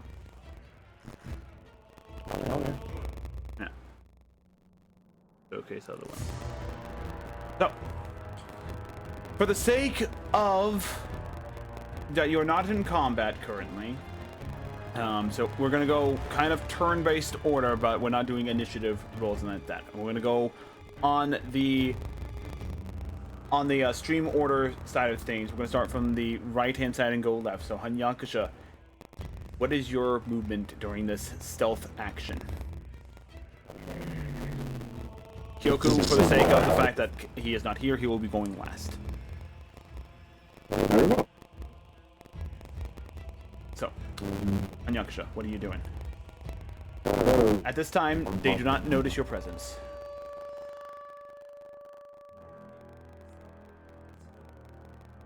I did try to leave them in my way. I am the fastest out of all of us.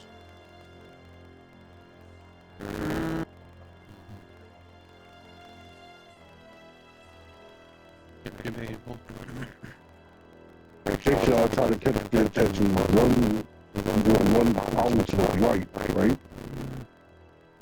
Most likely they'll try to chase me. And shoot things at me. He said, there you go. There you go, Sasha. There's my fire mats. Hey, yeah, even better if they use it on you, I can actually study it.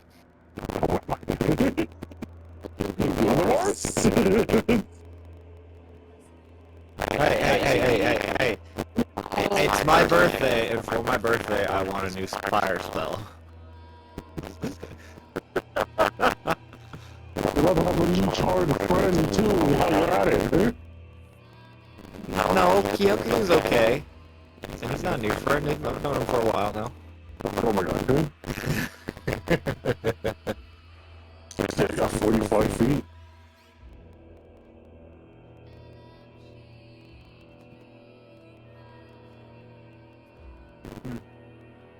While you're waiting, that is the enemy's current movement. So, Hanyakusha, what are you doing? Dash him, it's a double, right? I'm gonna try refreshing page because it's black for me. That thing that your arrow is pointing to is a bush, also. Pretty big bush. You could probably hide in it if you go prone. Yeah, hide in it like it's Fortnite. Wait, the question, can I make it fast enough before they can see me? How fast can you move in 6 seconds? The map is black for me. Well, if I dash... Oh.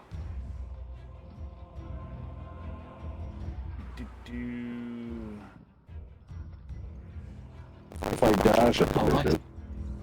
Boom. How's that? Is that better? Yes.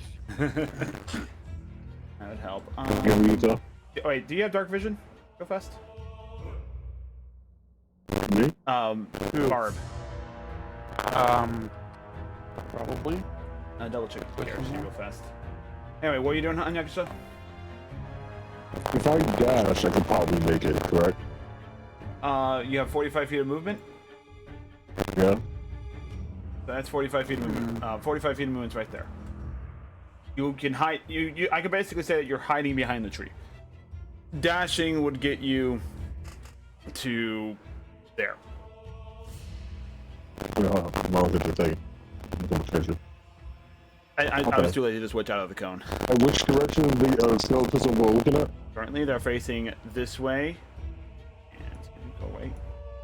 Currently, those two are facing this way, but it looks like they might be turning around at any moment. And these two are facing that way. Alright, I'm gonna make a stealthy run into that bush. Make a stealth check. Please do not fail me today. I know you didn't give me a good stealth check the last time. Please don't do this to me. I guess I'm not. What is this? What did you get? Not 20. All right. How do you dive into that bush?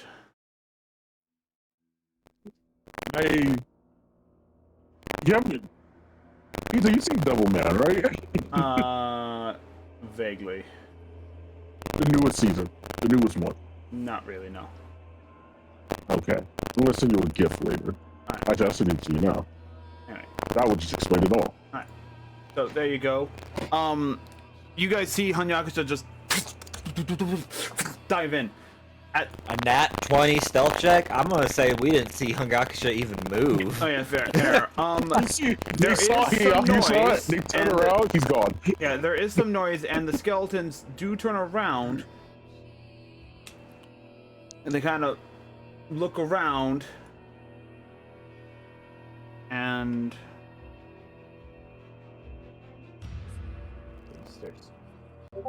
they kind of resume their patrol. And these guys start making their way back around.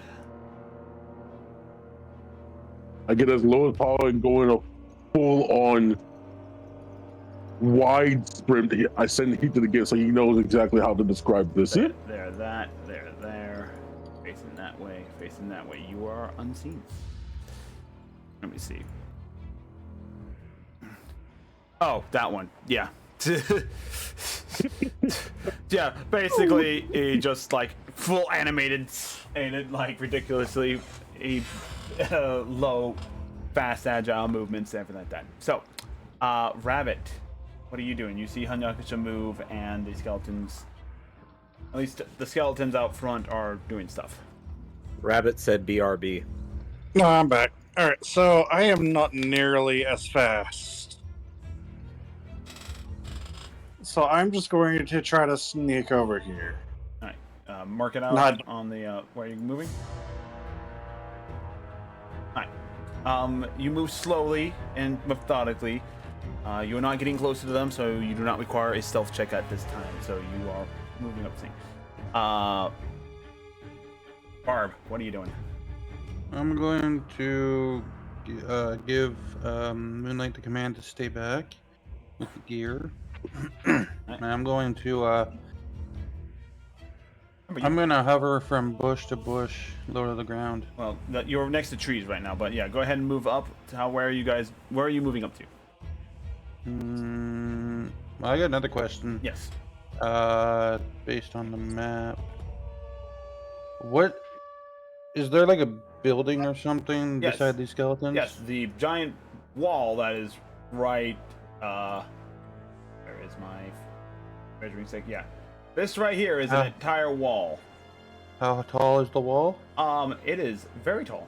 Oh, like the size of a chapel. So very tall. Yeah, very tall building. Probably about. Are there any statues of gargoyles on the wall? The roof has mostly collapsed in on itself. There are no real gargoyles on there. You do see a broken window right over the as like a large centerpiece stained glass mirror window. It is broken inwards. And Could a statue be put on the wall? Not really. No? The temples for the Divine Six weren't really built with like gargoyles in mind. They're not Gothic in style. They're like angelic style. Yeah. Mm-hmm.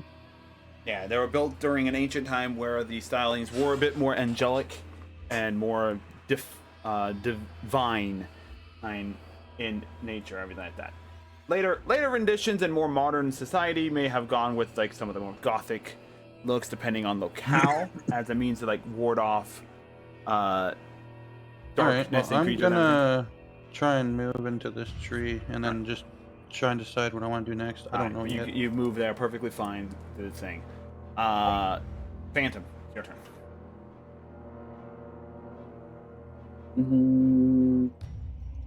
I am Where's probably my- gonna be in the tree though, not on the that's ground. So. I'm gonna go behind Barb You're gonna and follow use behind. one with the shadow. All right, so yeah, go ahead. Yeah, so while she's in the tree, you are below the tree. And everything like. Basha, what are you doing? I'm going to follow our leader's lead, and I'm going to dash stealthily to this tree. All right, go ahead and make a stealth check. This is gonna be great. This is gonna fail horribly. That is a nat 1. How do you fail this? On the way to that tree, I am just stepping on every fallen leaf, twig, and everything imaginable. And on the last step towards the tree, I know you said all the animals had fled, but there was just this one scared little raccoon that was left hiding behind that tree, and I step on its tail and it screeches and runs away. Right. So as you guys are like full on stealthy, everything like that, all of a sudden you hear. Barb is not happy with you. I'm looking in the bush. You look out for the bush like Jaws drop. The rodent runs this way. The skeletons. I'm gonna move your character, Fasha, to where you indicated. Yeah, the skeletons look to the sound. They see the raccoon running off. The skeleton and begins chasing after the raccoon. The skeleton right here turns around and also begins to chase after the raccoon. Oh my god. These skeletons right here take up a more defensive stance. And their vision is more like this and like this. Failure into success. I can't believe that worked. That was a very good description. Mission failed That successfully. was a very good description. Very good job. Anyway, Thank you. Kyoku does not do something quite What as are you dangerous, doing? kind of really stealthy moves up next to Ragna, and I'm going to double check something real fast on Kyoku's page real fast. What spells does he have?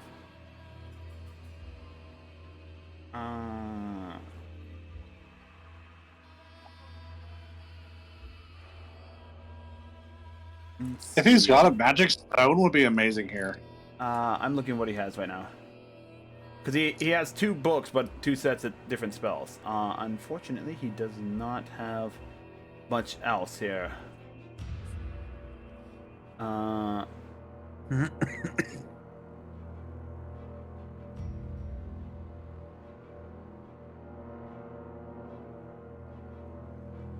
Hey, He took can care of prepare your one question. more spell, so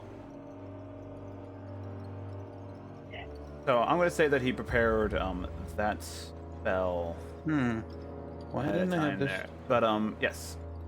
You know what? How do you rate? What is your terms of combat when it comes to stealth kills? What's your question? Sorry. What is your term of combat when it comes to stealth attacks? When it comes Like, to say if I doing a hop into a surprise bush and I round. grab an enemy. When it comes to a surprise round. If we're talking about initiating a surprise round of combat, then you have Then if you are undetected, you have advantage on your first initial attacks, and you have an entire round to yourselves, dependent upon certain situations. Well, I'm saying, like, if I hop in a bush, right, and I grab a skeleton or a zombie. You would not have advantage on it, but you would have a surprise round.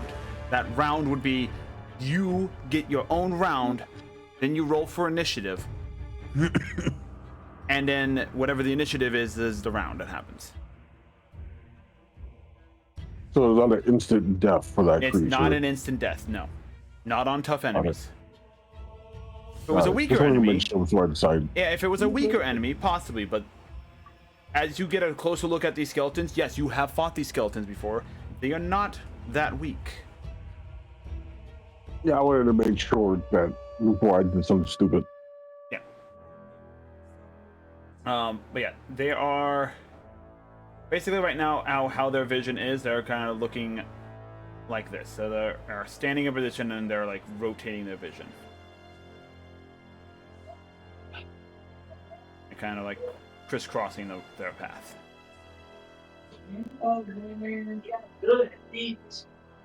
Anyway, so that's Fosh's turn. Kyoki moves up. I'm going to actively move the skeletons now. So these guys are continually chasing the disturbance they saw. And that's where they are. And then those skeletons are right there. I'm going to move some other skeletons real fast.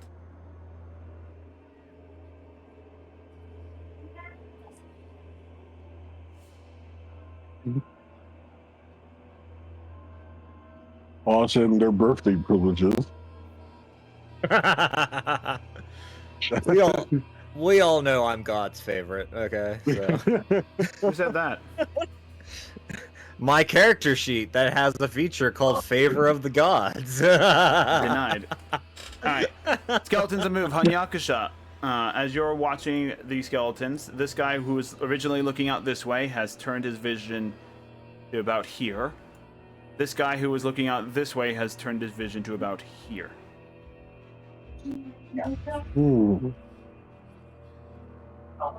I must separate these two.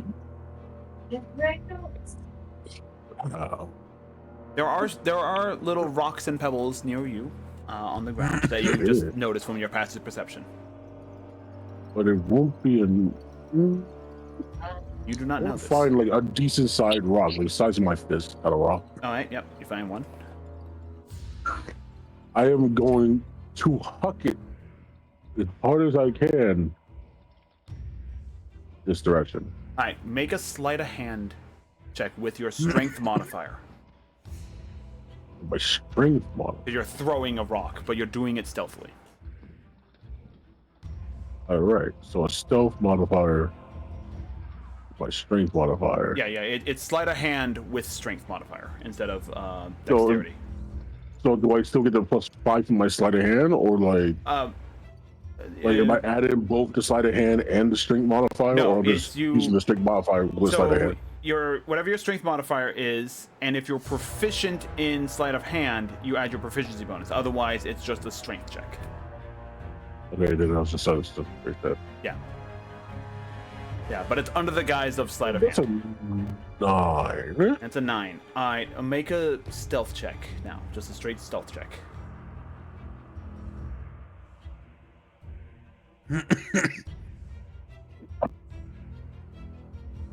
Well, that's a 21, baby. All right. So you manage to stay hidden, but unfortunately, you do not throw the rock very far. In fact, you only throw the rock Check. to about there. Ah, fuck it, damn it. Yeah, it was a very low roll. So, in your attempt to be more stealthy, you were afraid of making too much noise, so you weren't able to throw it that far. But you do drag the attention of both skeletons into this general direction, so they're both looking this Maybe way. because they saw something fly past their face. Yeah. Yeah. They looked over. They looked over initially. Who knows how long they'll be looking that direction? So that's that. Wait, hold up. They're all looking that way? They're looking that way for now. Can I see the comb again? So that was your action to do that. So what else are you trying to do? I had movement, so I was like, you saying they're looking all this way, right? They're no, not that. That's not what I want. Let's not move first. Then let's grab the thing. So yeah, they're looking in this general direction. Is it possible with my good enough stealth to sneak past? Your stealth was good. Your movement is halved when doing this, but yes, you can move up to that door. But if I open it, it'll probably alert them, wouldn't it? You do not know. Fuck, I'm not gonna take that risk. I'm gonna just prepare an action. Oh, you've already used your action, so you actually cannot prepare another action at this time. You really only have movement and bonus action left. I'm not doing it. Huh? And don't forget, you're a monk. There is a window. I would say probably about 12 feet. No, maybe about like 20 feet above the main door. And the window is this. What was once a stained glass window is clearly broken and destroyed. I could miss these. Well, I don't know if it's unoccupied. The stained glass window, from your perspective, what is your passive perception, real fast? My passive perception is 15. 15. Your passive perception, it's hard to tell from your current angle in the bush that you're at, but it does seem like the window frame is wide enough that a person could possibly stand there with a little bit of difficulty, but you could possibly get up there and have a perch on there. You might not be 100% stable, and if something were to attack you from up there, you might run the risk of falling down. But if they don't know you're up there, you'll be able to stand up there. So you can pull a Batman if you want. I guess we're doing it. Fuck it. We'll find out. We need to do something fun. Right. Misty Step. All right, so you pop right up here. This is going to be a very awkward little moment here because you're going to be kind of. Yeah, because there's going to be like an area of mist. Don't know how Misty Step is described. Yeah. So I'm going to put you on the inside of the building, but you're technically kind of like half and half. So if Got it. So you're on the inside of the building, and for the purposes of that's where the grid is, but you're like half and half between there and there. Is that the upstairs that I'm looking at, or is that like? So what you see on the inside is the main hall of the chapel. And this chapel is very simple. Despite its grand, what looked to be originally a grand stained glass window, looking down, you see that it is shattered all onto the ground. Now, the stained glass still reflecting the vibrant colors of the daylight. The pews all destroyed, right, and what remains of it. Some of the old pillars that held up the building have collapsed on, fallen down. Statues destroyed from time and wear and tear. At the far end, big guy with it? yeah, at the far end, you do see in there two zombies, two more Eldarin skeletons, and one giant skeleton. And they are patrolling around as well. The furthest skeleton that you see and the zombie in this general area, they are on a raised platform with two ways to go up onto the platform stage on either the left or the right hand side. There are 4 windows on each side, and on the outside you can see the vague outline of zombies moving through them. So I'm basically on the second floor, and there's 2 zombies also on the second floor. But they haven't noticed me yet. They are all on the first floor. You are above them. Oh. Yeah, you are above them, and Okay, we now I will get it. say that you are right now 30 feet up. So when you click on your token, you'll see the green thing 30 feet. That's how high you are off the ground. Got it. All right, I guess I'll wait here, I guess. All right, keep an eye Rabbit, out. what are you doing? Moving forward a bit further. All right. They are currently still looking this way. Go ahead. How far are you moving up? If you move half your movement speed, you do not have to make a stealth check. All right, but if you move your full movement speed, I will need you to make a stealth check.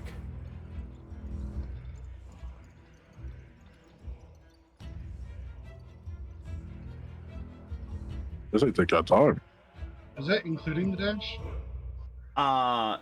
That is not including the dash. The dash would require you to make a stealth check. Okay.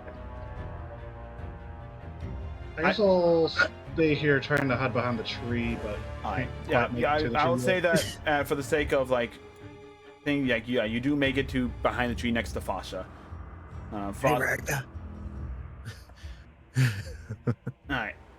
It is now. Did you see where Hagakusha went? Knowing him, he's probably inside. He doesn't even try to whisper, he just says it out loud. We go to Barb. Barb, you do see Hanyagasha appear from where you're perched in the tree into the stained glass window area. You also notice that the skeletons are currently looking in the direction I keep indicating. What are you doing on your turn?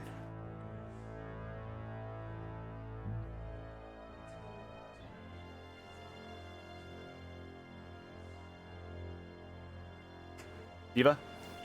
Oh, sorry, I passed out there. No passing out. I'm gonna have Moonlight join me. Alright, so Moonlight will be able to move up stealthily, and Phantom, as you're sitting there from the shadows, you see Moonlight run up and then just effortlessly just bound 10 feet into the air up into the tree and land softly on the tree branch.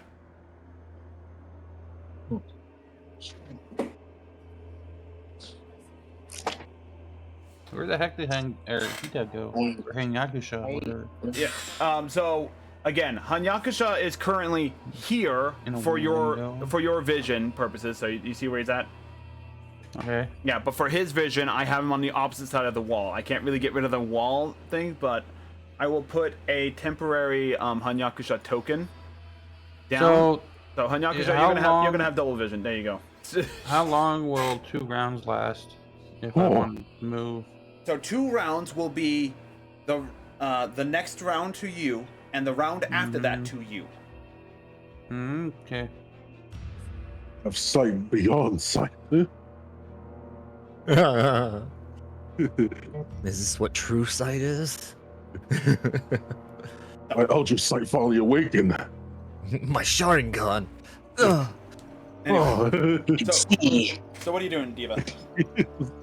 I'm going to mount Moonlight.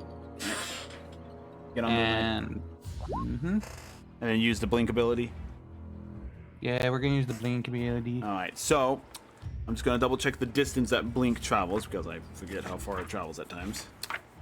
I thought it was 2 turns of being in the ethereal realm. No, blink is the blink. It's the blink spell is basically what he's casting on himself. It's an innate ability. So yes, on the very first one, you guys pop out of existence, and for that round, you can move to a location within 10 feet of your current position. So pick a location 10 feet away. Just 10? 10 feet for, movement purposes. Yes, Okay. So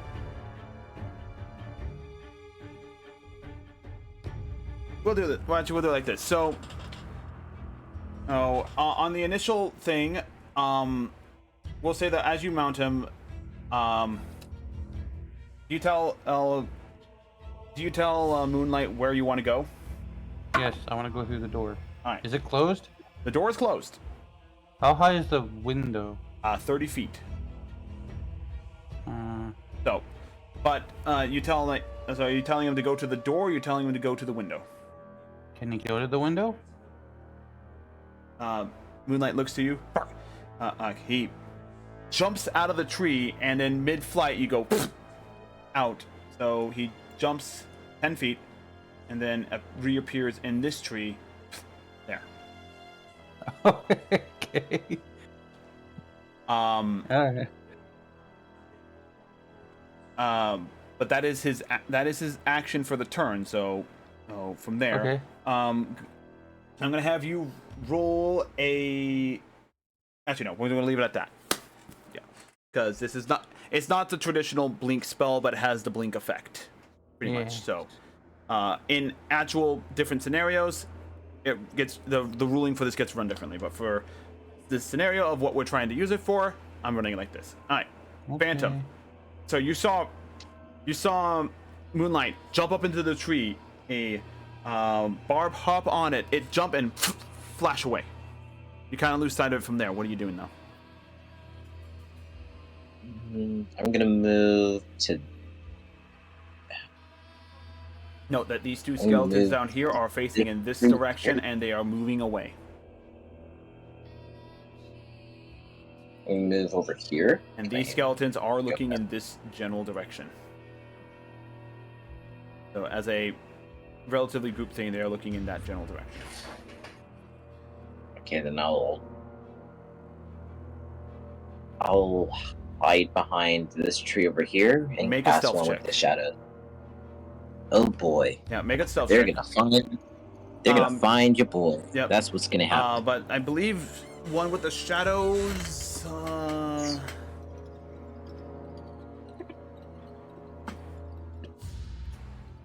Let's see. One with the shadows. One with the shadows. When you are at area of dim light, you can use your action to become invisible until you move or take an action or reaction. So,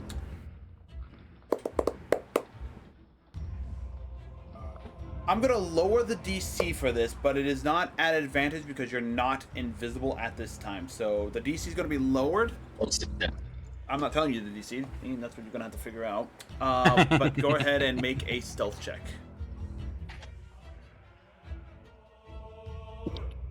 7. 7.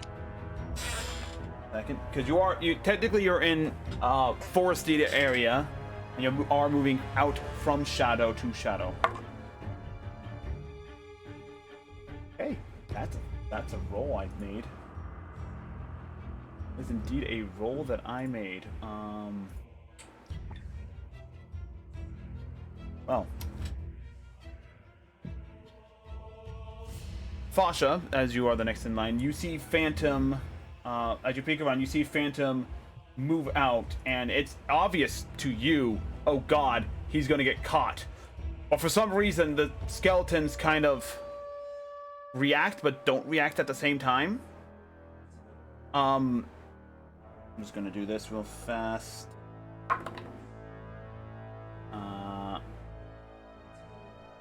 And so this skeleton right here, looking this way, looks over to the skeleton and looks back down here and begins moving in this direction. Phantom, you are currently here and invisible. This skeleton moves to kind of in the middle area and is watching in this direction as well. So Phantom, for now, you think you're stealthed. You don't know, but you definitely know that they're coming towards you. I think I'm stealth. You think you think you're fine? Maybe, I don't know. Yeah, and you're trusting your patrons' abilities to keep you invisible right now. He's a little kid right now. He's just like, if I can't see them, they can't see me. Pretty much, yeah. You're like, okay. It's getting a little close. Okay. Oh, Fasha, what are you doing? To save my comrade, I will cast minor illusion right here, but it's just gonna sound like a lady screaming. A loud lady screaming. Yeah. Hand over to the fat lady sings. All right. So, with that, this skeleton immediately looks over to this direction. Same thing for this one. Looks immediately over into this direction, and as their reaction, they will. 5, 10, 5, 30. I think that's their movement speed. 35. 35. So they are now facing in this direction, and they are moving this way and fast. And then I'm gonna move behind this tree. All right, you are moving fast, so make it. You are trying to move, so make a stealth check real fast. Yeah, I'm sure this will go I will great. give you advantage for the minor illusion. Yeah, let's go. All right, let's see. That's okay. Let's see if I can do better. I can't. That's a 12. The 12. You manage to just kind of like, it's not necessarily the stealthiest thing, but you are moving much quieter. You're like, okay, avoid the sticks, avoid the leaves, avoid the sticks, avoid the leaves. As you're like kind of like, as you're kind of like cartoony arms up, like trying to maintain balance as you're like tiptoeing across the ground. They do not notice you as they move by them. Like, pretty much, yeah.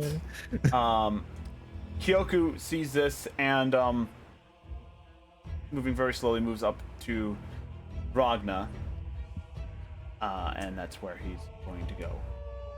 Top of the round, the skeletons are going to move. These guys are moving in this general direction. These guys have moved effectively off the map. They're chasing the other sound. Over here, though, you do see a zombie kind of starting to shamble his way this way. On the inside of the building, Hanyakusha, you see this skeleton come over here and is now actually looking out the window.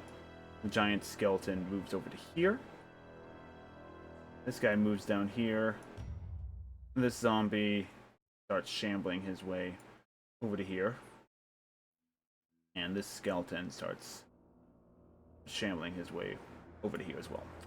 All their attention is directed to the noise outside. So he is looking out that way, and out that way.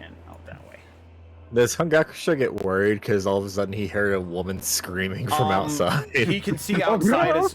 He sees outside as well, and as he looks, his natural perception does not see anything immediate.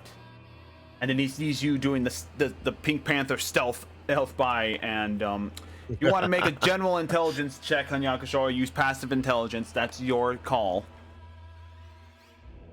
I'll roll for it. Make an intelligence check.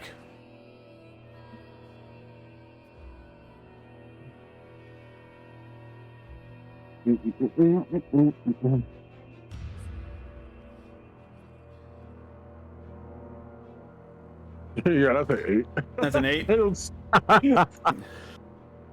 That's an 8. doing a good job. Yeah. You don't think that maybe he did. The thought of him possibly doing some magic to, cause a distraction does not occur to you. You're just thinking, oh my god, he's going to get caught. Oh my god, they ran right by him. What the hell is happening out here? And let's just look at him and like, oh god, I'm going to get a heart attack from watching Fasha do this. Anyway, so Hanyakusha, as you said, I love how I'm the loudest character here, even though there's a dragonborn with heavy armor on. Right? What the fuck? How did we not get caught? Who knows? Oh, you Anyway. birthday privileges. Anyway, Hanyaksha, you see the skeletons moved inside. What do you do from your perch?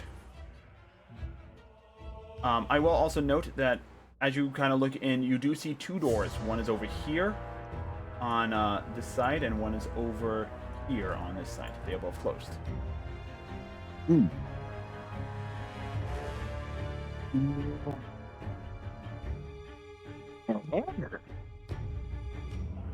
I don't need them. I have a dart in my inventory. I have 20 of them. What are you doing? I'm gonna throw one of them What are you as doing? hard as I can. Cause like, is these windows like still intact? These windows are remarkably still intact. Like, yes, there are bits and broken panes here and there, but the glass is still very much intact. Tarnished and hard to see through from your current position, so you can't clearly see through them because of how old and dusty they are. But for themselves, they're mostly intact. Is it just me, or as the longer we go on, does Hanyaksha's mic keep getting worse? Oh, mic's getting worse? I don't know. What? So, what are you doing, Hanyaksha? Oh my god. Do you think a dart is strong enough to break your glass? I don't know. You may certainly try. Anything's hard enough if you throw it hard enough. Everything's hard enough if you throw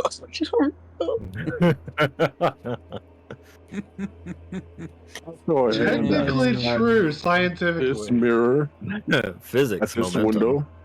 Alright, so you're throwing a dart out the window? I'm throwing a hand axe at the window. Throwing a hand axe in there. Go ahead and make a ranged attack with the hand axe. I want to guarantee that that thing breaks.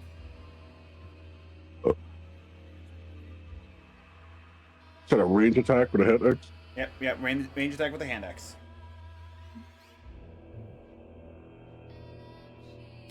What is it? Actually, let me double check the hand axe throwing I don't- real fast. Yeah, because I don't know. Can I bring up your page real fast? Let's There it is. see. 20? Wait. So if there's two ranges on there. So the first 20 range, and 60. yeah, the first range 20 is your standard range. Anything beyond 20 and between 60 is done at disadvantage. Fuck, and I'm pretty sure a dart will be the same way because I think it also has that. Let's see. Yeah, 20, 60 feet. So any range weapon is just like 20 feet. Yeah. 60 feet It'll will be do. done at disadvantage because it's outside of its optimal range. Wait. Crossbow, light. You do have one. Let's go for that instead. At least I'll guarantee it. Alright, go ahead and make an attack roll with the crossbow. 17. 17 hits. Go ahead and roll damage.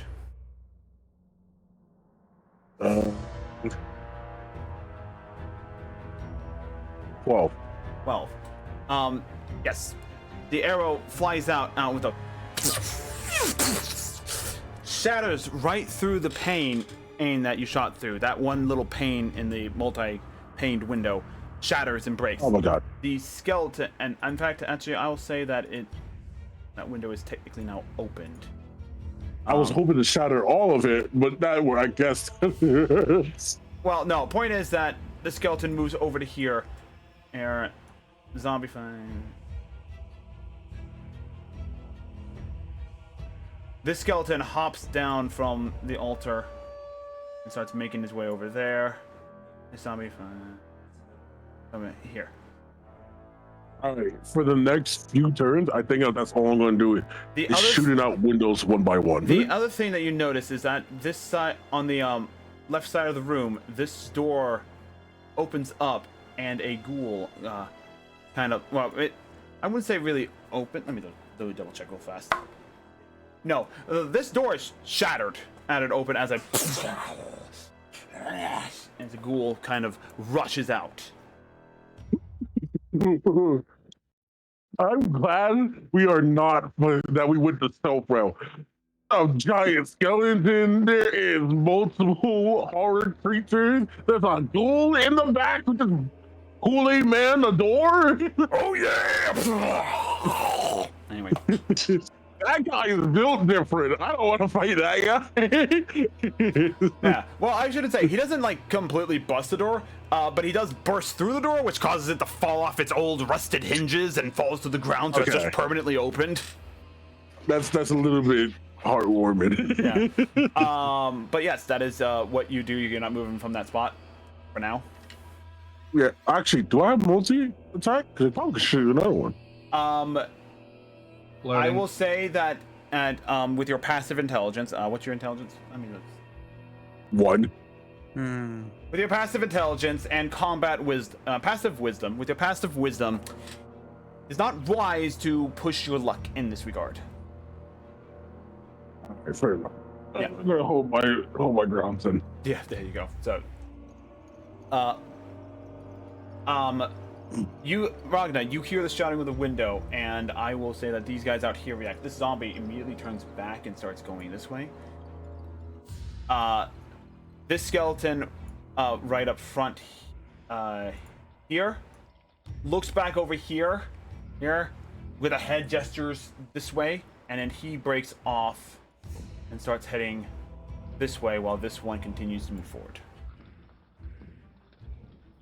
You get the feeling that if you moved at normal speed and do not dash, the noise that has happened, you might be able to effortlessly sneak up to the door. Or at least move your full movement speed, so you can't dash, though. They are moving away from you.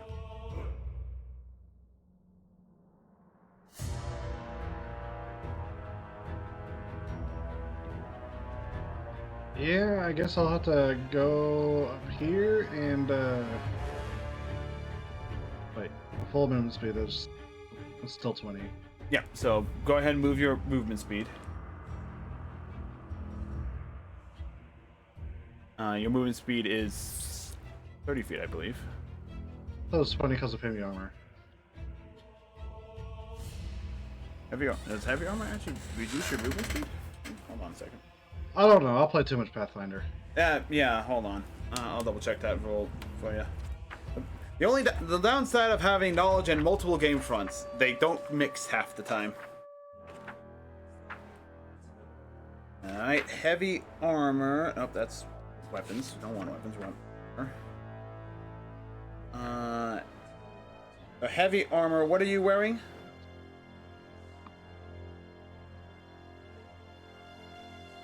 Are you wearing ring mail, chain mail, splint mail, or plate mail? Breastplate. Oh. Breastplate? It's lighter. It's I'm medium wearing armor. snail mail. Yeah, it's medium. So it's not even heavy armor, it's medium armor. So your movement speed is still 30. There you go. Yep. Yeah, you're moving up quietly and stealthily. Barb, you see a clear opportunity, but this is Duke taking the action. Duke preps a long jump and jumps, and Anyaksha, it partially surprises you, but sorry, I called Duke. Moonlight and Barb appear right next to you, and I think, give me a second, I will give Duke vision. Oh, I keep calling him Duke, sorry. So you should be able to see both inside and outside now, right, Barb? Eva? You should be able to see inside and outside now, right? All right. So Yeah. So yeah, yours is easier because you got two things that you are currently looking at. So yes. Yay. So you appear right next to Hanyakusha. Hanyakusha, you're like, oh shit! Don't get me like that. As Moonlight and Barb appear right next to you, you're just. Terrible sound effect, but whatever. Okay. And now you see what Hanyakusha sees on the inside as well. Cool. Are we like elevated at all? You guys are Yeah. 30 feet above the ground. On like a little balcony, or is it just Inside like the broken stained glass window frame. How are we both fitting in there? The window frame stretches about from here to like there. Okay. Yeah, it's wide enough thing. Also, you know, you're on Moonlight. Moonlight knows how to share a space with a person. Well, obviously, Yep. Moonlight shares spares a lot more than space with me. So. Yep. Anyway, so you guys, that is basically Moonlight's turn. Cool. Yep. Phantom. Unless Barb, you have any other movement you want to do as your own character. Movement, no, but maybe like a action. What are you trying to do? I don't know. Well then, and if you don't know what you're trying to do, we'll move on to the next person. Alright, friend. Alright, Phantom. You two have a clear shot to the door if you want to move up.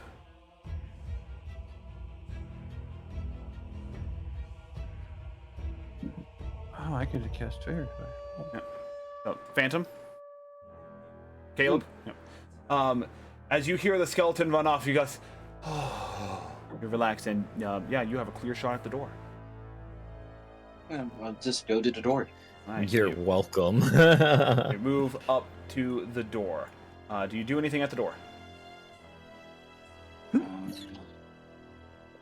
I guess I'll try to open it quietly. Alright, make a sleight of hand check.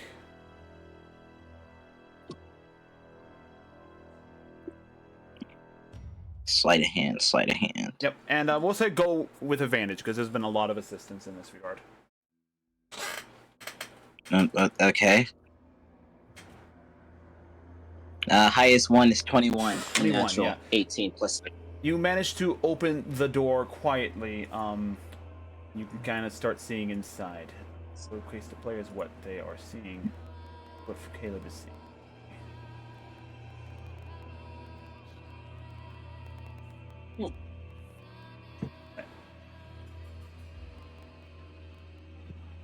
Fasha, you see Caleb move up into the door, and kindly open up one of the doors, carefully.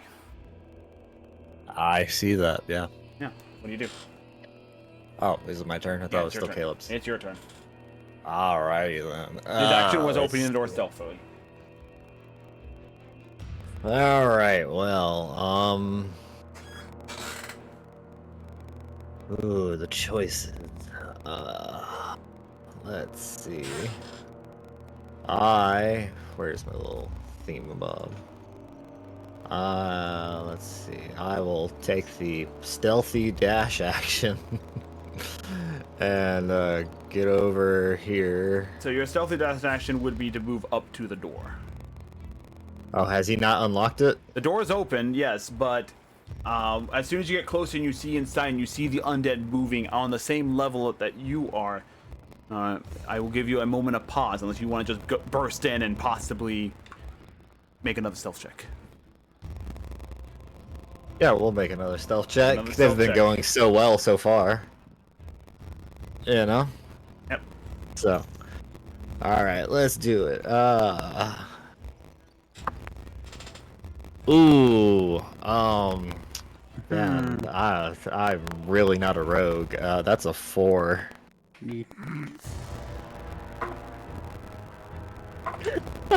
Yes, dark vision, right? Can I just cast darkness in front of him?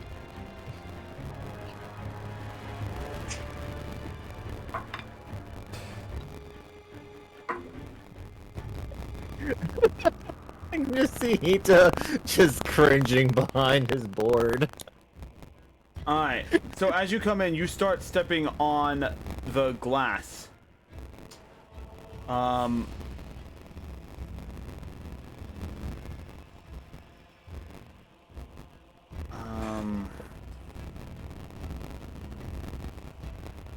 Basha, roll a d6 for me.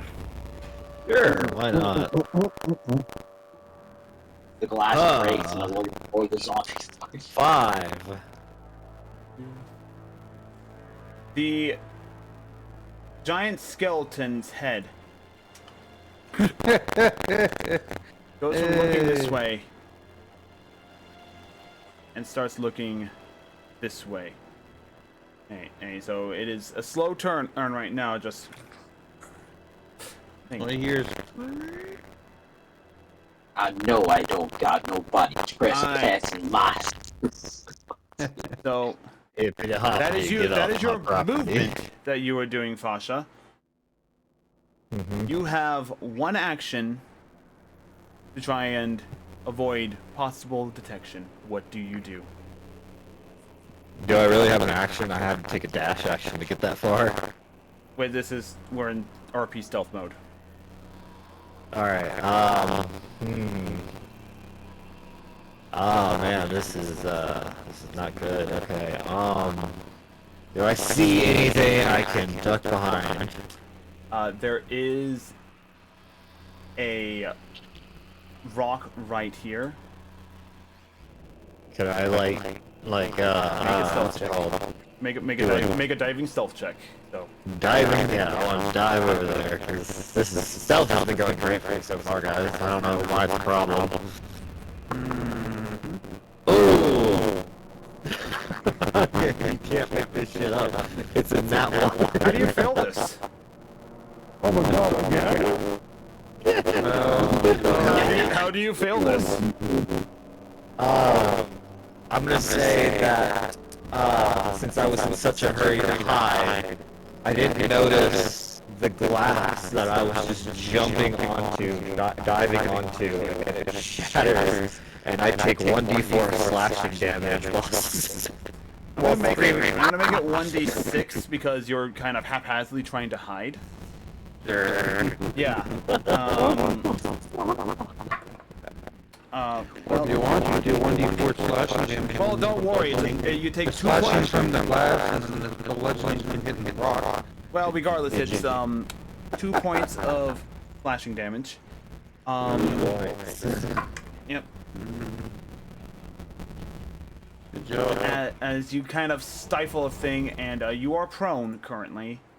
Yep. So we'll put not that one. We'll put the put that one there. I don't know why every time we try to do a stealth thing, Fasha's always holding the fuck up. But yeah, now it is looking. It is looking in this general direction where it heard noise. And it's just kind of rotating its head.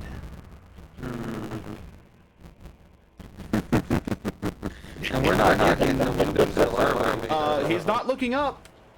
Well, He's the size of a half giant, so he's only like 10 feet tall. But Phantom, you kind of duck behind the door frame as you see Fasha do. It's like, ah, shit. You're not in low. Yep. And then Kyoku's gonna move up to here and be like whisper, "What's going on?" I know, Alright. I will successfully say that that skeleton is off the board. This zombie is continuing to run over here. And I'm gonna make some rolls. Okay then. So the giant skeleton kind of turns its body this way, only for this skeleton to go, the giant skeleton stops, turns back this way, as this skeleton jumps out the window, the now shattered window, and joins the others outside. This zombie continues to shamble its way over to here. Skeleton moves up to this window. This zombie shambling, this ghoul is moving up as well, quickly. And, yeah, that's the skeleton done. Hanyakusha, you see this movement and you saw Fasha's dumb display of this courage. What You know what the fuck he's doing. You're just like, oh my god. This is that one. This is Mama Bucket all over again.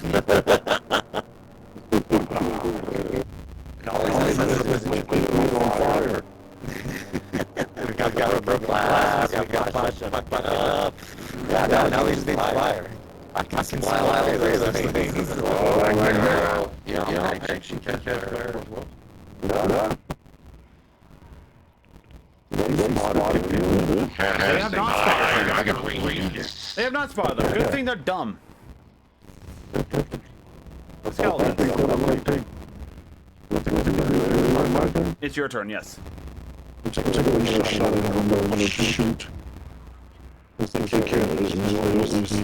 They seem thoroughly distracted from the first window you shot, by the way. Any additional shots may distract them from the distraction of which they are distracted by.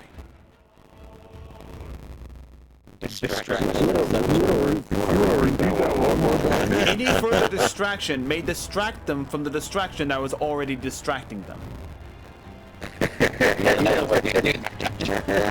In other words, your passive wisdom is saying probably not a good idea to shoot at another window while they are currently looking for the cause of the first window shattering. Do it. Are there any rafters in this building? No, the roof is mostly destroyed, and anything that is above you is probably not safe to traverse. In terms of Moonlight's weight, or greater. Moonlight should be fine. Moonlight's too heavy, is what I'm saying. I can shrink Moonlight. The shrink magic that you have, unless it is the actual shrink spell, works only on items and is generally a ritual to cast. It is specifically a very innate magic thing. It is not a combat use level spell like actual shrink and growth. Okay. No, there we go. Listen to your heart, Hanyakusha. What are you doing, Hanyakusha? Your first instinct is always the best one. Don't listen to Hita. He didn't make any sense anyway. He said distraction 4 times in the same sentence. It doesn't make any sense. She's trying to gaslight me. What are you doing, Hanyakusha? Can I stealthily climb down? You are a monk, so you can monk your way down with your movement and slow fall. 30 feet. Yeah, you're a monk, so you can monk your way down. I'm gonna go ahead and get rid of your reverse vision here. As you move down 30 feet, I will allow you to move. Before I do that, Yeah. I'm going to activate. What you call it? This is probably a bit dumb idea. Expedition retreat. Which one? Expeditious retreat. Expeditious retreat Expeditious spell. retreat. Yes. Yes. Alright. Allow me to bonus action dash. You could already bonus the action dash as a monk. Yeah, but that was probably like 2 points, wasn't it? Yeah, it would be a step to I wind. don't want to waste it. Yeah, I didn't want to waste it. So we'll use one of your 2 warlock spells. Yeah. Okay. So yeah, you do the step of the wind and you do expeditious retreat. The archaic energy is that from your patron pack kind of artificially reveal a safe path to maneuver, and yes, you effortlessly move to your location. Okay, so here. Go ahead and make a stealth check with advantage. Stealth check with advantage. I should do that a while though. Huh? Yep.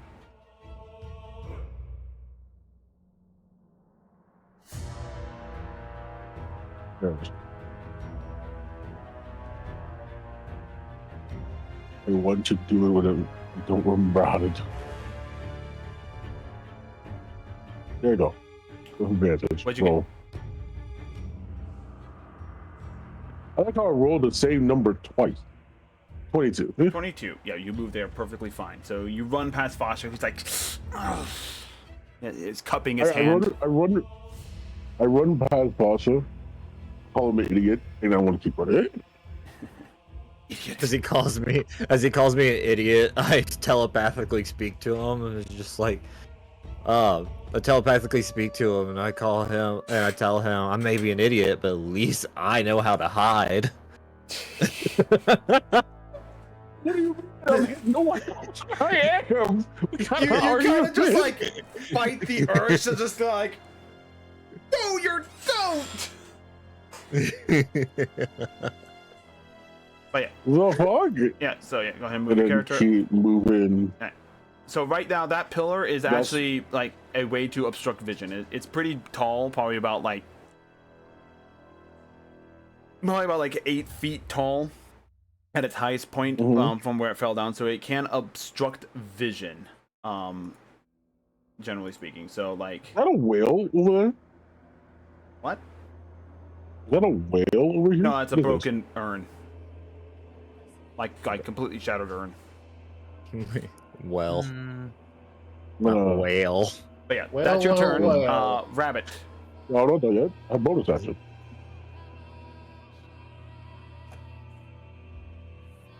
You still saw a bonus action or something? Yeah, I'll say I will say at this moment, because of how distracted everything is, hold on.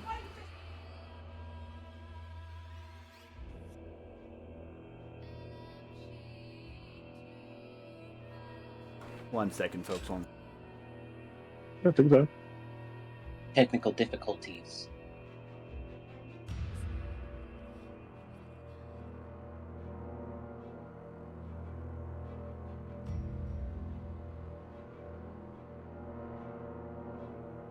Okay, sorry about that. Getting a little noisy outside, so we're going to kind of suck for the next 15 to 20 minutes. But oh well, that's what I do to try and maintain a dream while living with family. Anyway, so Rabbit, what are you doing?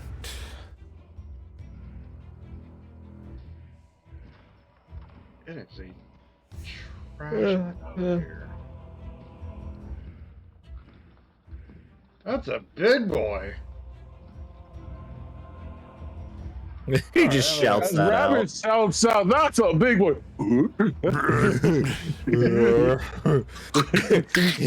He's very sensitive about his height and weight. Anyway, I'm gonna use my remaining movement to go over here. so yeah, you come up to the door, you see the skeleton, and I'm like, oh dear. I'll go here in preparation for my next move. All right then, Barb, what do you do from up there? You are still currently sure the riding Moonlight. yes, I'm debating if I want to set a trap for them or if we're trying to covertly pass by them. I mean, Also, I'm trying to pass by them. Hanyakusha, your movement is to there. That's the total movement you could do. Why? I had. Because you were 30 No. feet up in the air and you had to get down safely. I have So that's 30 feet of your and then I have my movement. dash. Yeah, that was 30 feet of your movement. And then I have my dash. Yeah, Retreat. yeah. So, So, yeah, your movement is what, 45? yes. So you moved 30 feet down here, Uh-huh. and there's 5 feet right there. Uh-huh. Hold on. And then dash. One second, let me actually change to line. So there's 30 feet right there, 35 feet right there. Then your bonus action dash is 55 feet right there. So technically you would be 45 right there. And technically, while climbing down, it would be double his movement speed. So yeah, getting to here is as far as you can get on that round. Each You're foot you're would still be like hidden. 2 feet. Next round you can move over to. Yeah, next round from here you can move over to there. Would have taken him 60 feet of movement to get down. Yeah. So yeah, that's where your movement ultimately ends for this round.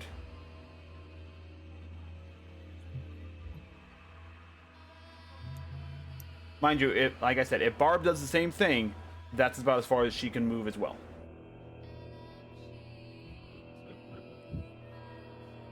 But yeah, what are you doing, Barb?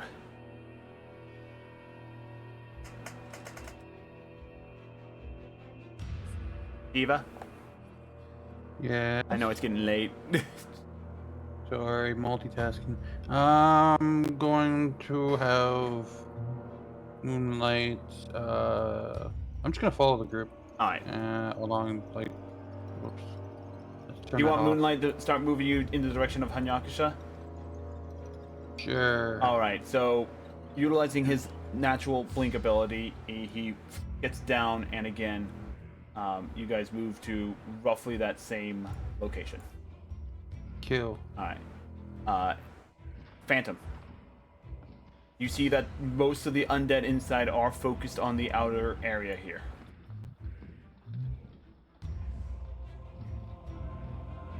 Okay, I will.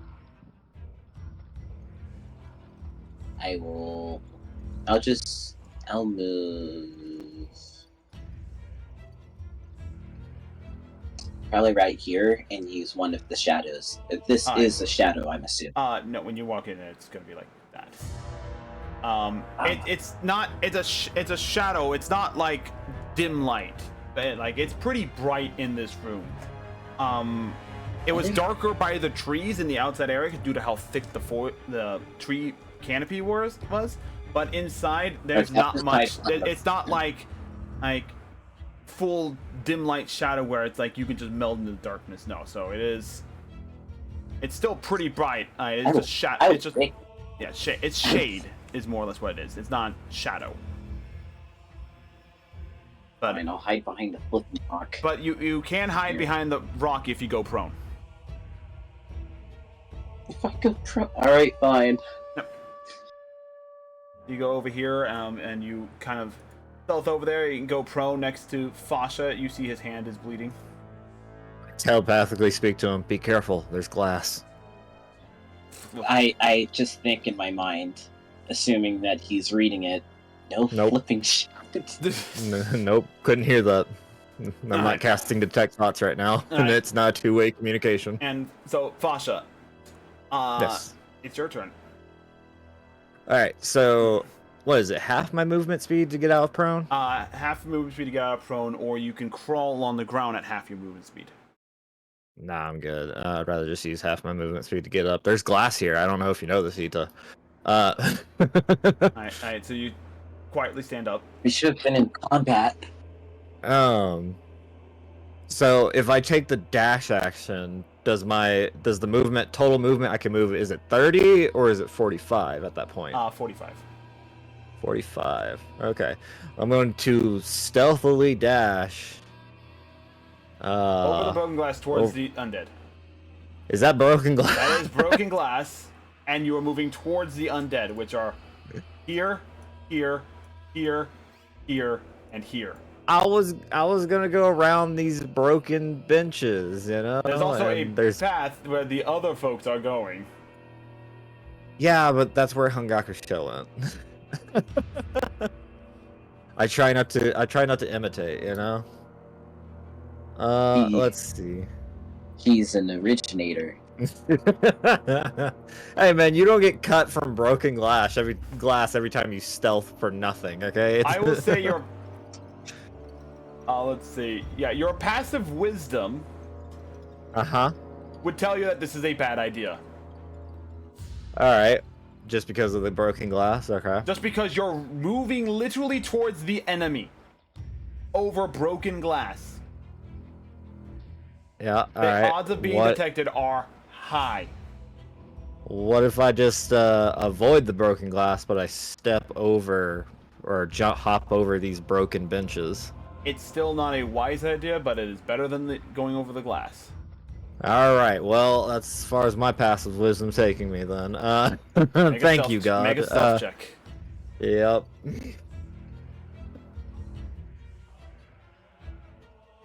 All right, let's go. High rolls. Huh. You know what? First time for everything, because I don't think that's going to pass, Hita. I'm going to use my feature of Favored by the Gods, allowing me to add 2d4 and add it to whatever roll or whatever to possibly change the outcome. So...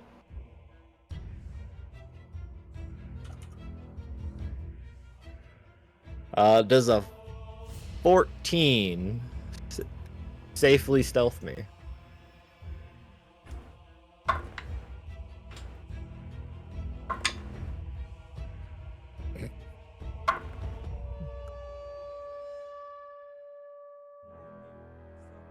The absence of an answer is an answer in of itself. It's causing anxiety, yes.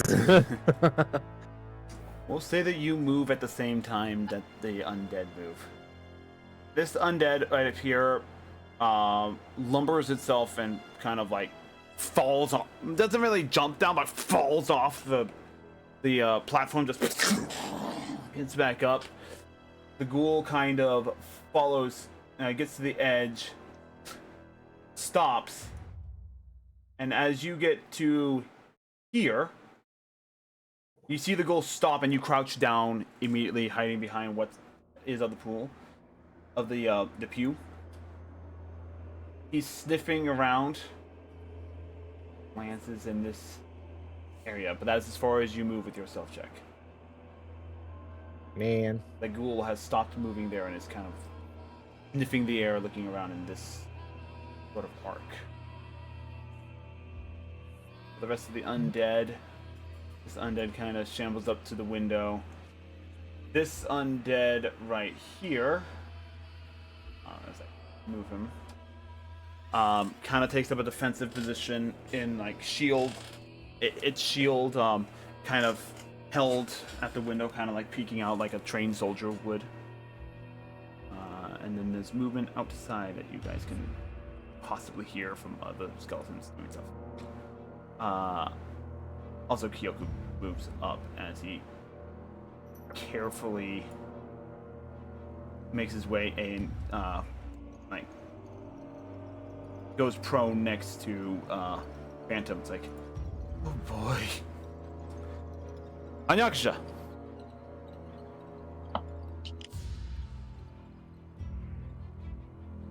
Anyakusha. Anyakusha, did you fall asleep? Quite possibly. There goes Ren. Ren, and it's your turn.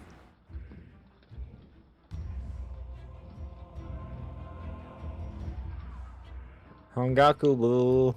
You're talking, you may have accidentally muted yourself. Check. Mic check. Mic check, mic check. Paging Hangakusha. Where art thou, Hanyakusha? Anyakusha. Hangakusha, let down your soothing voice. Anyway, while waiting for Hanyakusha to... Hanyakusha, let down your pants. While waiting for Hanyakusha to do a thing, Rabbit. Hangakusha, restart your sound drivers. Rabbit, what are you doing?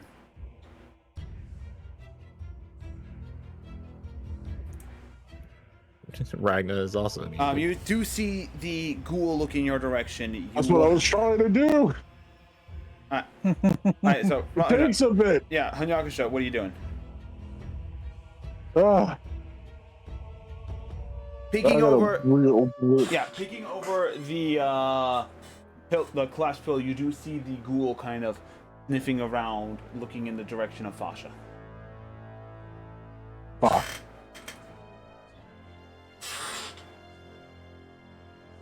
That's kind of like. Can I disguise stealth myself to look like a zombie?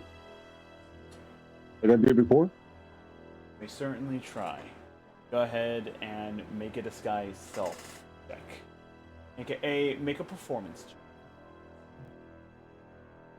How hard Or is to deception. perform a zombie? Performance or deception, your choice. Ooh. That's a tough choice. Or the deception, because I'm higher on that for. Wow. 16. 16. What do you do? Like movement wise. You manage to cast a spell, and Barb, you see Hanyakusha's visage change to that of an undead. We lost Phantom. Everyone's looking everywhere. How about undead Hanyakusha? So So yeah, Hanyakusha, what do you? You look like an undead. What do you do now? I'm gonna try not to make myself noticeable, but scuffle my way. All right. To make yourself convincing with the 16, you will have to move at half your movement speed. Fair. So. So half of 45 will be 25. I believe. Yep. Well. Yeah, you kind of just shamble. You kind of like shamble your way over top of everything. He just thriller dances his way past the other zombies. I still have actual retreat. Do you think I could still use half the of that? ghoul clearly looks towards you, sees you.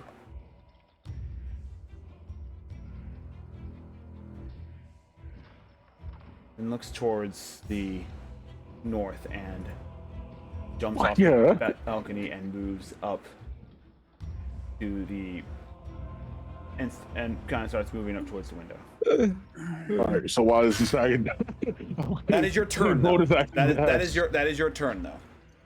What do you mean that's my turn? My thing still goes. My expedited retreat is a concentration spell. It's not a one-time thing. This guy's self? This guy's self is in concentration. And I can cast that freely. Alright. But yeah. To maintain the element of the disguise, your bonus action dash will also be half movement speed. So it's another 25 feet. Yeah, but I don't think I should need to keep the act of, well, like, since they're all looking the other direction. That's what I was like, you know, I'll just do what you say. Yeah. At least for this, because you kind of drop the act, but you still quietly walk over to like, okay, hey, it's kind of show, like, hey, okay, it's okay to safe move. All right. Rabbit. The doors are old wooden doors. Old stone and wood doors. Most of the wood has, it's like a really good mahogany door. Mahogany. Really good quality. Really good quality door.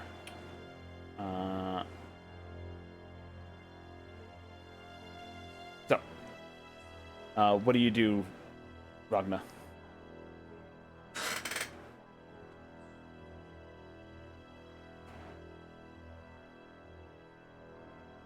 Rabbit? You alive, Rabbit? They said something in chat. Oh yeah, I forgot I was still pushed to talk, even though I put my headset in. Oh, yeah. So I'm going to go in, and then I'm going to try to silently close this door. It's fairly easily, but yeah, you do manage to close the door stealthily. That is your action to do so.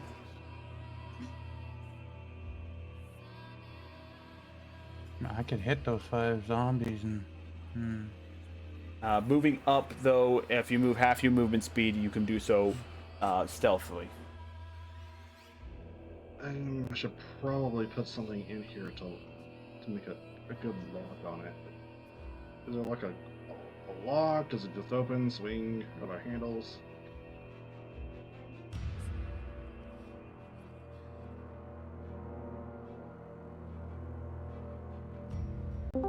There he is. There he is. He's back. My family called. Oh, that's fair.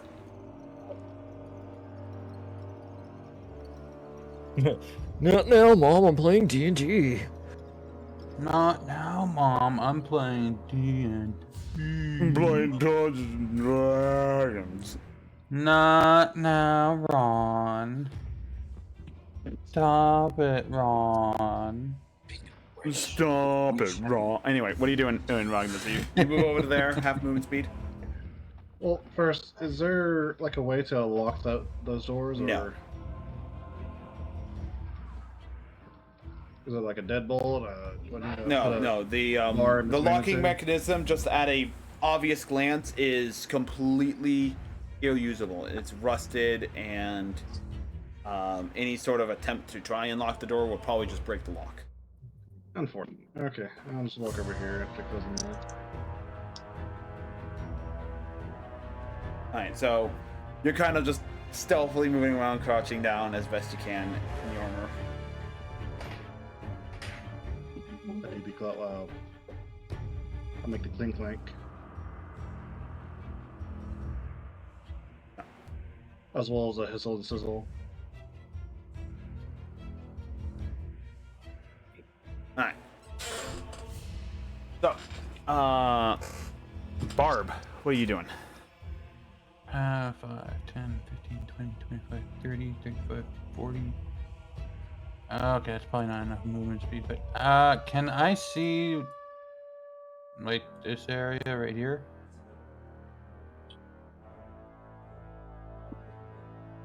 Or here? No.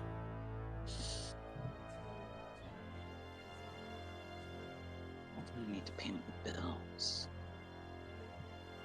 Ida, What's up? can I see this area? Everything that you see on the map currently is everything that you can see. Oh, so that's all one level. There's no wall there. The window markers there are indicating that that is a platform that you have to physically climb on top of. Okay, but what's the rest of it then? It's a platform. Like a stage. Oh, okay. And then there's a door that leads into a back room. Okay. I'm going to cast Spike Growth. I'm going to put it. Let's see. Can I? No, I have to do the whole measuring stick thing. So if we go here.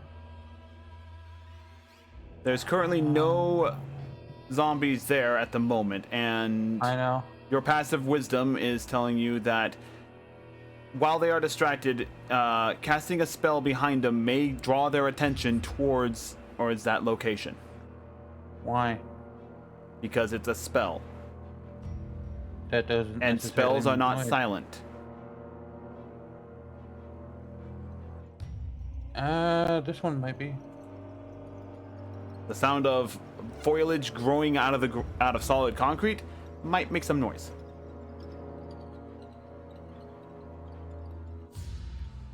Well, it's camouflaged to look natural. It still may cause the zombies to go from looking in this general direction to this general direction. I'll hold my action until Moonlight moves, and then decide what to do.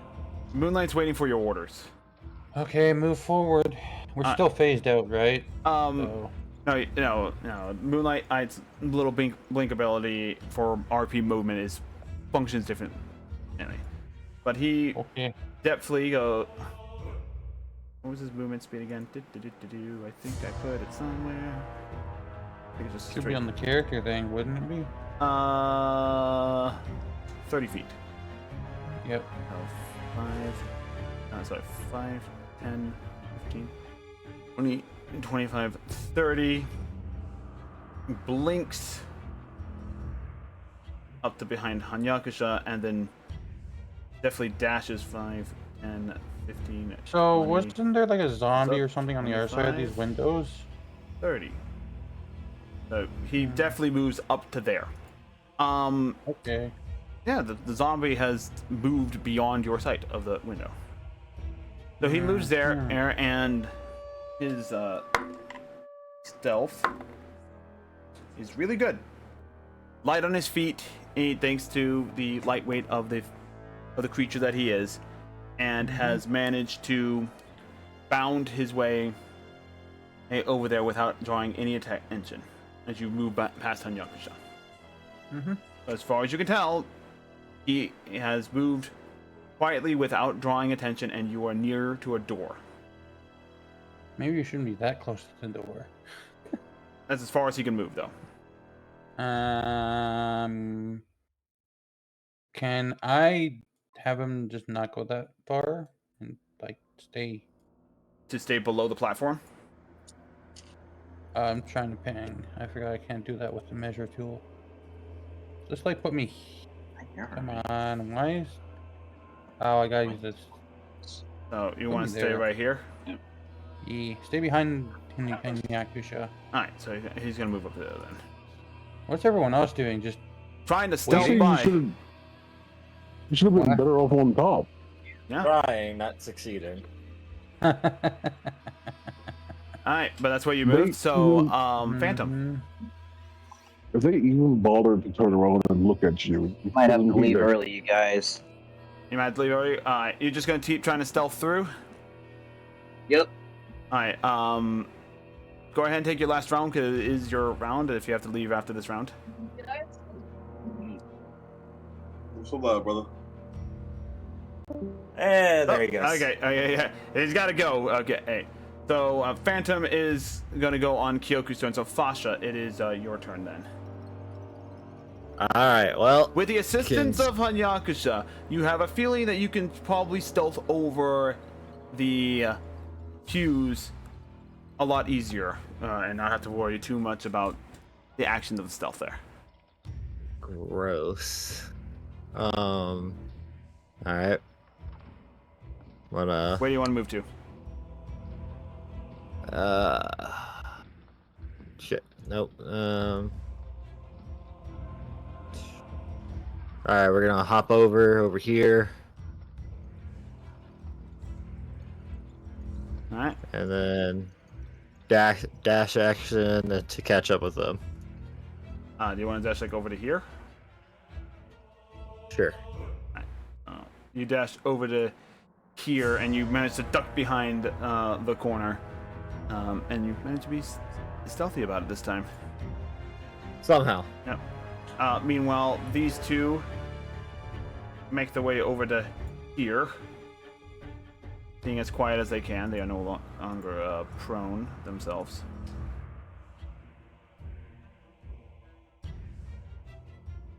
Alright, here we go. It is their turn. The ghoul runs to the broken window and jumps out of the broken window to give chase. The other zombie kind of shambles up to the other skeleton. The other skeleton's kind of like still keeping an eye out.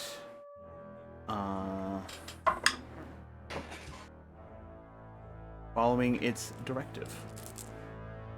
Yeah, I could hit them all right now with a very useful spell. You whisper to, Unless it can kill. You whisper quietly as you're next to Hanyakusha. Unless you can kill. No. I mean, they'll kill themselves, so it's the same thing, right?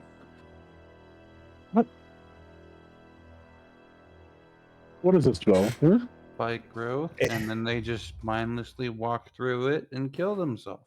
It's called bullying. They're just gonna commit suicide because we insulted them so much. I'm sorry, what was the spell again? Spike growth. And they're gonna walk through it live? Because they're not smart. I'm not willing enough to take that risk right now. What? I'm not willing enough to take that risk right now. We're already clean. We just have to get past. They're all running up the window. Why add the extra? Well, because keep this in mind that if they're being controlled by someone and we don't kill them now, when we confront that someone, they're gonna come up behind us without lube. And I hope you're ready for that. I am. They're not going to come up behind us out, Lou, as long as we barricade the door that they have to come through. The big And skeleton. If they get past that wall of fire. Alright, well. I'm the one that can phase out of existence. So if shit goes and hits the fan, I go and hit the ethereal plane.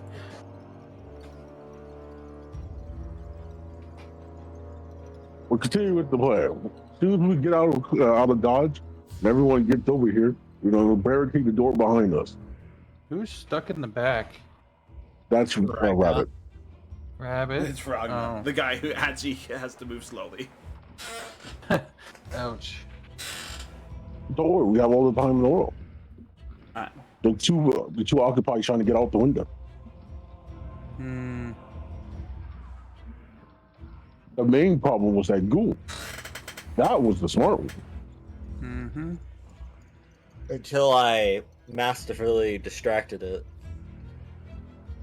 They are talking a lot quieter than you can hear, Fasha. Oh, I'm fucking with them, you know. Alright, let's keep on stepping while we still can. Alright, so you're moving up. I'm gonna make my way to the door to get see what's going on in here. Yeah. I'm gonna. As you wait move for up a there, meat shield to you catch up. see inside this small room. As someone who has grown up in a monk temple, you kind of understand the basic layouts of a lot of temples. This looks like a prep. This looks like a prep room for services, or what would have been a prep room for services. But all the furniture and stuff that would have been used at the time have been completely destroyed over time and ages. Made of stone and what remains of wood, rotten and decayed. Nothing of value is most likely to be here. But there is another door directly across. I go into Interpreter dance and say, this room is clear. Hurry up. So, Rabbit, you can attempt to move at full speed if you make a stealth check with your disadvantage, or you can continue to move at half speed with no stealth check needed. So don't forget Barb is gonna wait. Barb is gonna wait until Ragnar is able to catch up because Ragnar's the slowest one in the group right now. He's also like the toughest. So. Yeah, so he's also the meat shield. So debatable. No. Like, that's half a move speed. I mean, keep in mind, if you do aggro them, I am ready to cover And then I could do half a move speed again for a dash action if that's what you're talking about. Yeah, we can do that. There, you're just gradually making your way there. Yeah, Barb, do you move from your... Like 4 rounds to get over there. Yeah, it's gonna take several rounds to get over there, but... Do I move? Yeah, I'm gonna have Moonlight like hide in the corner, and I'm just gonna peek around into the little windowsill here to keep an eye out for zombies. Yeah, he moves... Other corner. The other corner is currently occupied by Fasha. Not that corner. This corner? Yes, and I'm gonna peek around here and just keep an eye out for zombies. Say you dismount from Moonlight. Yes, for now. Yes. You're looking out the window, the broken, dirty window, and you do not see any zombie at the moment there. Okay. Fasha. Yes. What? It's your turn. Oh fuck. I need to go ahead and go. I would. My hard need to go is in 4 minutes. All right then, and take care, Rabbit. I will stealthily dash. 1, 2, 3, 4, 5, 6. 1, 2, 3, 4, 5, 6. Nice. And then telepathically speak to Hungakusha. Hey. Oh, right next to me. What? What? Why you so happily talking? You're right. Still quieter. Does anyone else understand him? Because it sounds like to me he's speaking Huttonese. I said, why are you telepathically talking to me? You're right next to me. And I telepathically speak back to him because it's quieter. Oh my fucking god. He's not wrong. He is not wrong. It is He's quieter. not wrong, but I hate that the fact that he's not wrong. Anyway, so The equivalent of texting me and then Hunyakusha. right next to me. Hunyakusha, and what are you doing while they are currently moving? I'm preparing to close the door. I'm The preparing to door actually is close the door and break broken. it. The handle was the door has when the ghoul Oh, yeah, burst that's right. through the handle. The hinges were so rusted it just fell apart. If anything, you know what? I'm gonna come back. You gonna pick up the door and get ready to try and put it back up? No, fuck that. Man. I'm gonna come back and be here. Like if they try to look over, all they're just gonna see is zombie me.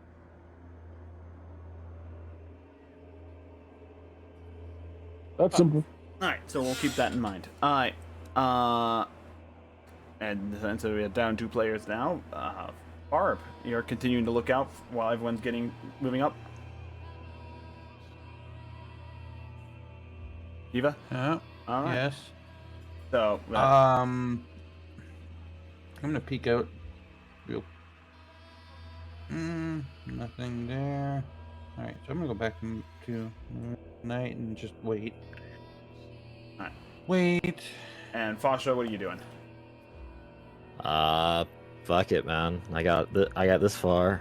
We're gonna move ahead. Alright, so you move in, and again, you see what Fasha sees. What Hanyakusha saw before. Cool. So 1, 2, 3, 4, 5, 6. Can I open this door? The door creaks open gently. Something like that, and yes. Awesome. I won't dash this time around. We'll call. Well, I'll end my movement there. All right. Meanwhile, these two get up and manage to make it into the room, and we'll say Ragnar manages to get up to here. Mm-hmm. Right. Man, these skeletons and zombies are following their protocol to the letter. Holy crap. Anyway, Hanyakusha, are you holding your position? Yep. Alright, so Make sure everyone gets through. Barb, are you doing anything? Are you waiting for Ragnar to get up onto the platform, or are you moving now? I'll move. I'll move up to the platform, like opposite from Yakusha, I guess. So yeah, you move up over here. Yeah. Alright. Sasha, are you doing anything else on your turn? Yeah, let's see. 1, 2, 3, 4, 5, 6. Ooh, a series of doors. As you come in, you do see something move from this room through another door this way. You catch the tail end of it as it goes in that way. Alright, so don't go that way. Alright. Alright. I got 4 doors in front of me. I think I will take the stealthy dash option to get to one of them. Which door, though? You know what? Let's roll a d4 and find out. Alright. While you're doing that, Eeny, meeny, miny, you. 1, 2, 3, 4, 5, 6. Alright. So Ragnar gets up here. Hanyakusha, are you holding position? Yep. Alright. Barb, are you moving into the door? No. I'm gonna wait for the tank to go first. Alright, so these guys are gonna move in, and Phantom and Kyoko's like, what are you doing? Stop moving so far ahead, man. I telepathically speak back to him. It's not my fault you guys are slow. I'm one of the fastest people in the party. Ragnar eventually does manage to make it in there, and just like, oh, that was so If we die, I believe Pata. Yeah? Alright. In the meantime, skeleton things. Oh good, finally one of them is the thing. This skeleton right here, looking out, begins to turn, start looking towards the main entrance area. Oh my god. Starts That's so moving much down free that damage way. it could have gotten in and just, Yep. nope. So yeah, Hanyakusha, what do you do now? I'll take this chance to get myself inside. Alright. Because I know Barb will get herself inside. Barb, are you And moving in? then use my feet to get in here. Might as well. Moving in Close through the door here. quietly Barb, behind. as you Well, I can't move do through the that. door, or you do see this door up top here open up. Up top where? Up top over here. As a... I don't see anything beyond Hold the on. room I'm in. Yeah. So, As you go through the door, you see the door up top here hold on, I open, gotta and do as that another thing. skeleton, Eldarin skeleton walks out. Oh joy, there's another door over there. That would have been. But Holy- you managed to make it through. It's fine. Well, I mean, I don't think he would have seen me, but No, like, he can did not we see you. close this door? The door that you just went through, no, it is broken. The door that is ahead of you, that progresses further, is opened. You can close that one if you want to. No, I'm gonna keep going into the other room. All right then. For the sake of this purpose, this I'm is gonna kind of tell free. Ragna Yeah, to this is close the door behind him. Yep. So yeah, close the door. Alright. It is kind of free open rounds, but we're still gonna go kind of in turn order. So the three players that are still here that didn't have to leave because of other things, Hanyakusha, Pasha, and Barb. What do you do first? You guys are the initial action. I'm opening the door I was heading towards. Go ahead and open it. Is no- this the this only doesn't level, or can I get the up? door. Inside, you see what looks to be what was formerly a prayer room. At the far end, a statue depicting one of the Divine Six, long since destroyed and ruined, or possibly excavated out and placed somewhere out in another temple. Doing a quick look around, there was nothing of value here. Hanyakusha, what do you do? There may not be any vials or anything of value, but are there any vials here? There's nothing of value. Doesn't have to be of value, it just needs to be a vial. There is rock, dirt, and Alright. Nothing in I that room.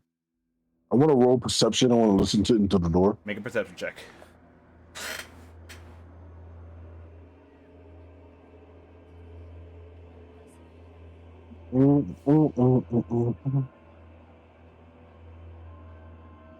That's a 17. 17. You hear nothing on the other side of the door. I open door. As you open the door, or go ahead and click the open button. As you Go ahead, open, get ready. So go back and forth. as you open the door, or you do see a staircase descending down into what you presume to be the basement of the building here. All right, so this is where we're going. This is definitely where we're going. Barb, are you doing anything else? I'm staying and keeping an eye out because I don't know what'll come out these other doors. I'm gonna stay with the group as best I can. Alright. So go ahead and just move your position there. Fasha, everyone else kind of moves up, saying, "Hey, is that the way we're going?"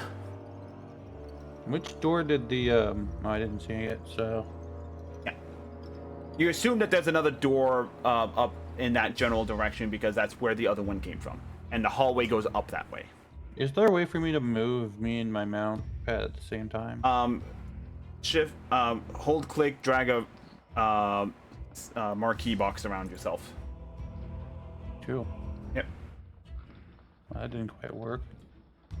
What's going on? Try moving it with your mouse only. So. I am moving it with my mouse only. Why are you out there? Get back here. Just yeeted her dog. Stop that. Anyway, so Outside. Panic comes up. Is that the way we're going? Looks like it. And I would like to start walking down it. All right then. As you guys begin to descend this thing, go ahead and follow the teal arrow that you see. Okay. Yep, I will just go ahead and take these three, and I shall move them into position. I don't know why it wants to do that, but whatever. Yeah. So, just move them down and just follow the arrow all the way. All right. Yeah. I made one very large interconnected map, but you were moving down the stairs into darkness. I can't see shit. Yep. Your vision goes from being able to see to being blind. I mean, I can probably... Hold on, let me see something. Check. I think I made it. Yeah, when you see the end of the arrow, that's where you stop, pretty much. So yeah, you can. We'll put you right there. I think I went too far. Oh, nope, you gotta go to the right. Keep going down. Go to the right. I don't see any more arrow though. Oh, right. Hold on a second. I gotta do it like this. You have night vision up to Do I? 5 feet.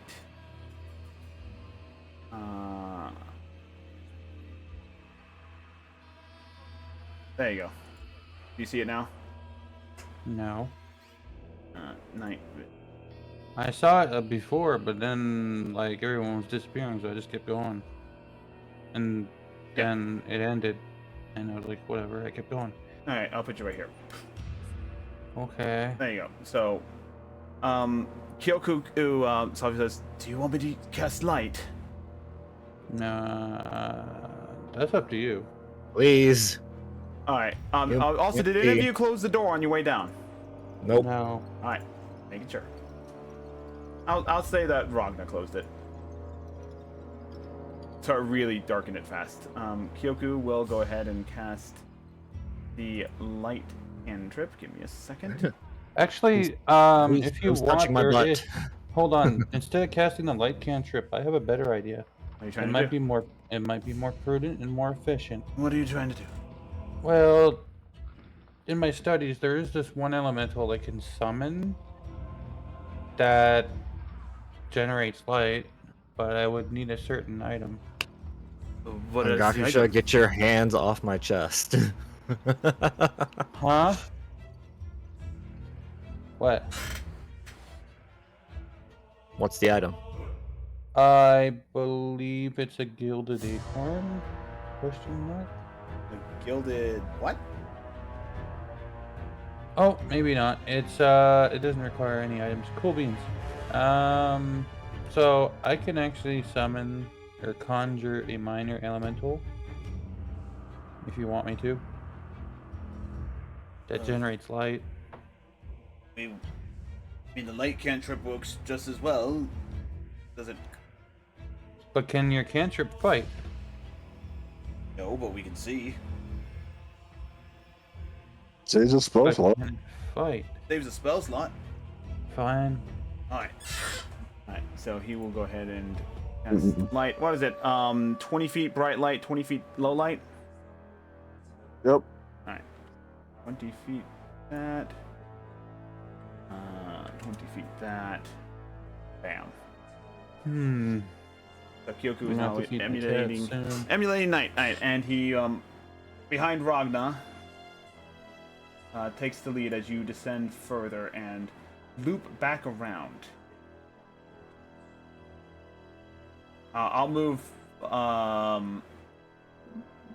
move. it didn't. I'll move Phantom and No, everything. it So, did this time. Tasha, Why the heck does it keep doing that? I can't see anything. can you see now? Yes. All right. So yeah, keep up. So as you come down, you do find yourself in the basement of the chapel. Ooh, door. Whatever. All I right. give up. Oh, here we go again. You find that none of these. You find that door is open. Inside, you see the remains of what was once a storage room. Kill, loot it. Why do I always choose the shit doors? It's not shit. It's literally storage. You might find something useful in it. Someone else choose Phantom the next moves door. over to here, opens up this door, and also finds what used to be a storage room. Is there anything useful in these rooms? Make a perception check. Kyoku comes over, provides some light for you. Just make a perception check or investigation check. All right, make an investigation check. Investigation? Yep. Okay. I'm gonna do guidance on myself. That's fine. Add D4. Probably not gonna be very good, but 14. 14. There is nothing of value there. The whatever was available, whatever was found from long ago, or whatever was stored there has long since been looted, stolen, retrieved, or rotted Or- away. I'm just gonna check every room because you never know. Yeah, Oh, and it's the Lord. same, and it's a similar thing in each and every room that you go to. Cobwebs, All right. what remains of everything. I'm like that. gonna listen to the inside of this door down in front of. All right, make a perception check. Are we leaving anyone in the dust? 13. 14. Well, I have dark vision, so I don't really need light. Mm, 13. Yeah, 13.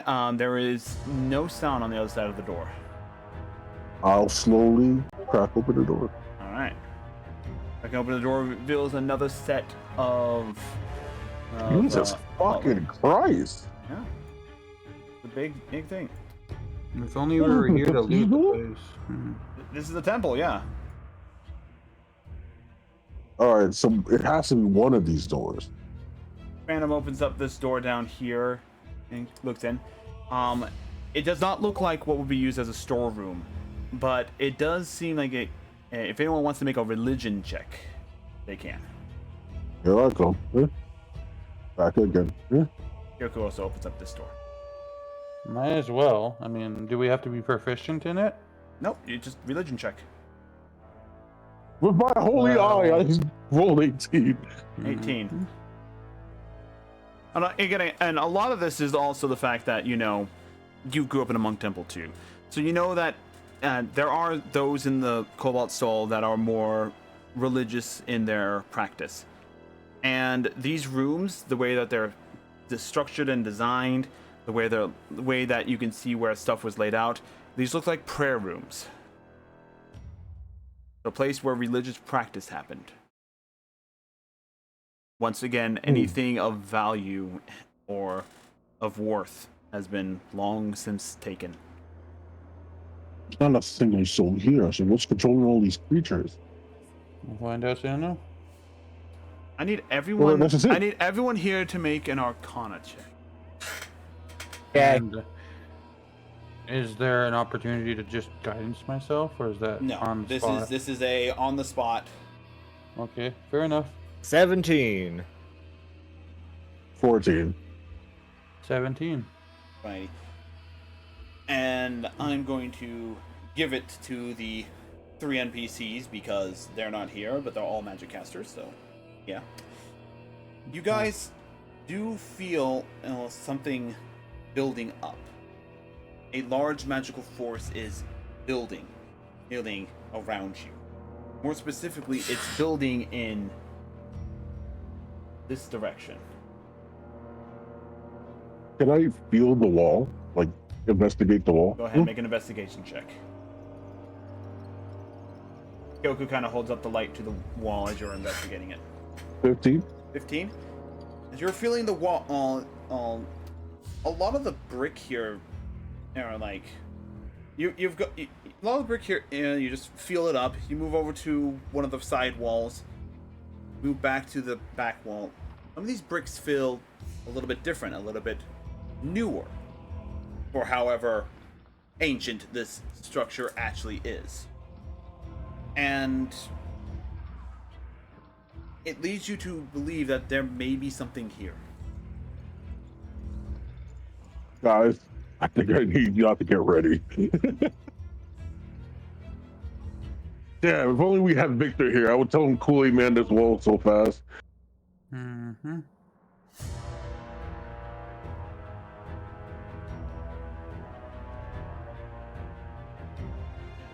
I say, if y'all want to prepare what y'all want to prepare, this is the time.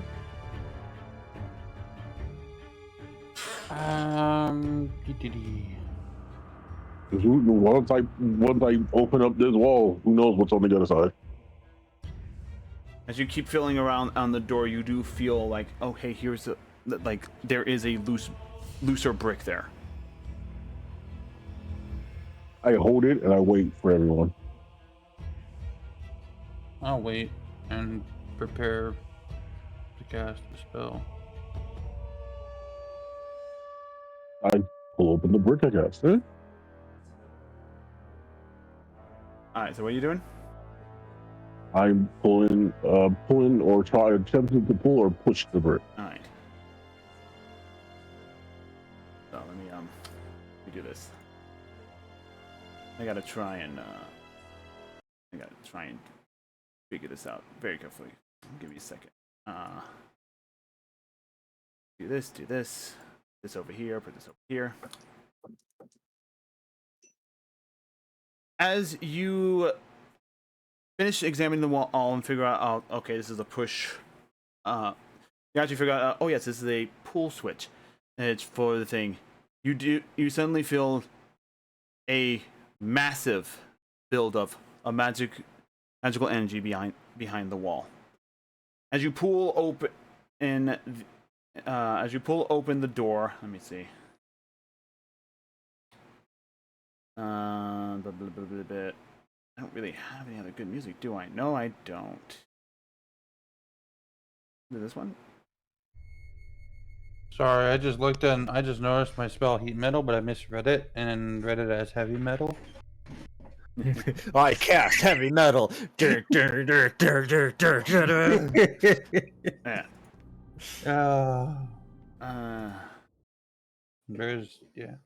They actually invented, I don't know if it's actually going to be a spell or not, but someone came up with the spell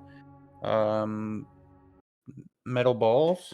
So essentially they turn the target's most sensitive area into metal balls to generate discomfort and drag them down and slow them down. So, but in a sense, wouldn't a muscle mage actually prefer that?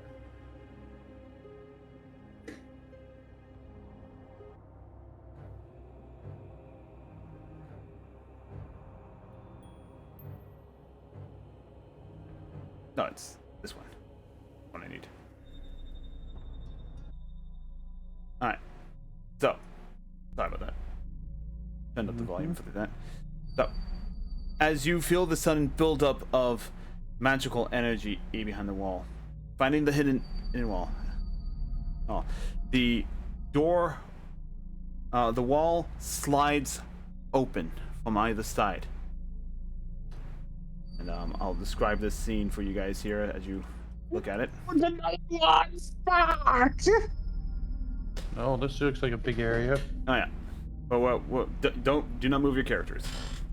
Okay. So as you open the room, you find yourself in you find the wall slowly revealing a large rectangular room. At its center, you find a familiar glowing magic circle, the same one you have seen at the other lake temples. In its center is a floating sphere that seems to be absorbing magical energy from the magic circle itself. As soon as the glow from the magic circle... 1 second. I think bad writing on my part. Alright, there it is. Soon, the magical glow from the magic circle... This? Go fast? Actually, wait, we'll undo that one. We'll keep that one there. Soon the magical glow from the glow from the magic circle disappears, and the sphere ceases to absorb any magic. Before you can do anything, however, you notice at the far end of the room. I really don't have very many good spooky sound effects things, so. Sadly, I wish I had more. Can I next, please?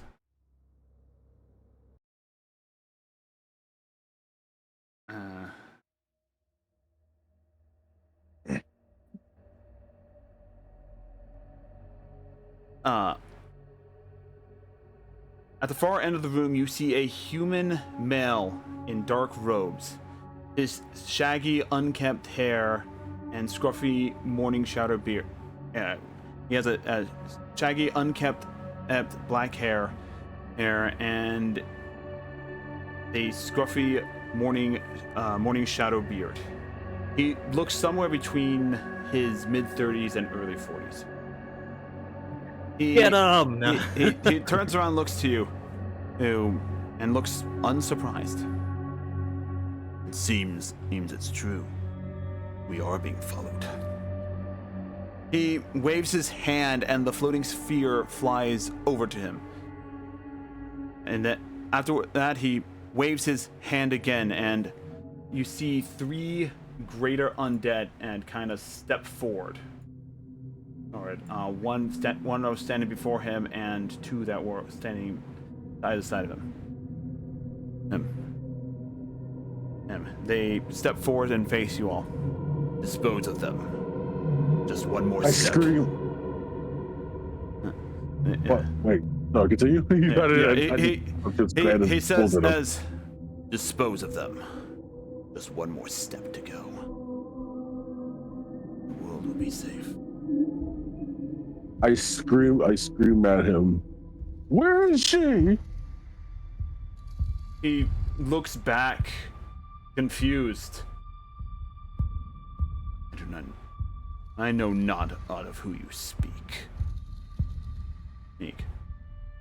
As he turns back, you see him wave his hand.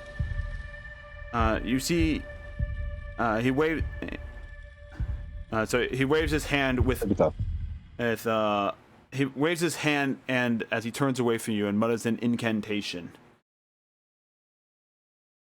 a large portal opens up before him, and he walks through it, followed by the floating sphere. The portal closes behind him as he passes through, leaving you to face the 3 greater undead. And that is where we'll pick up next session. Cool.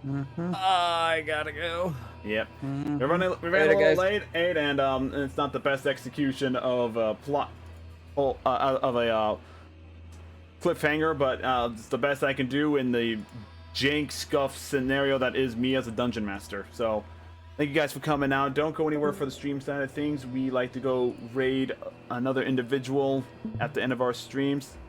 Hey, look, Anyak's streaming. Don't you fucking no, I think we'll go ahead. You know what? We're gonna go raid Warrior Gaming Actual again, because why not? I choose to do so because I'm the DM, so raid Warrior Gaming Actual. Well, did I spell it correctly this time? I did, so yes. Thank you guys for coming out. We will see you I'll see you guys tomorrow for more game development stream, and we'll see you in 2 weeks for an exciting boss fight to come. So take care, everyone. Hope you have a great weekend. We'll see you next time. Farewell.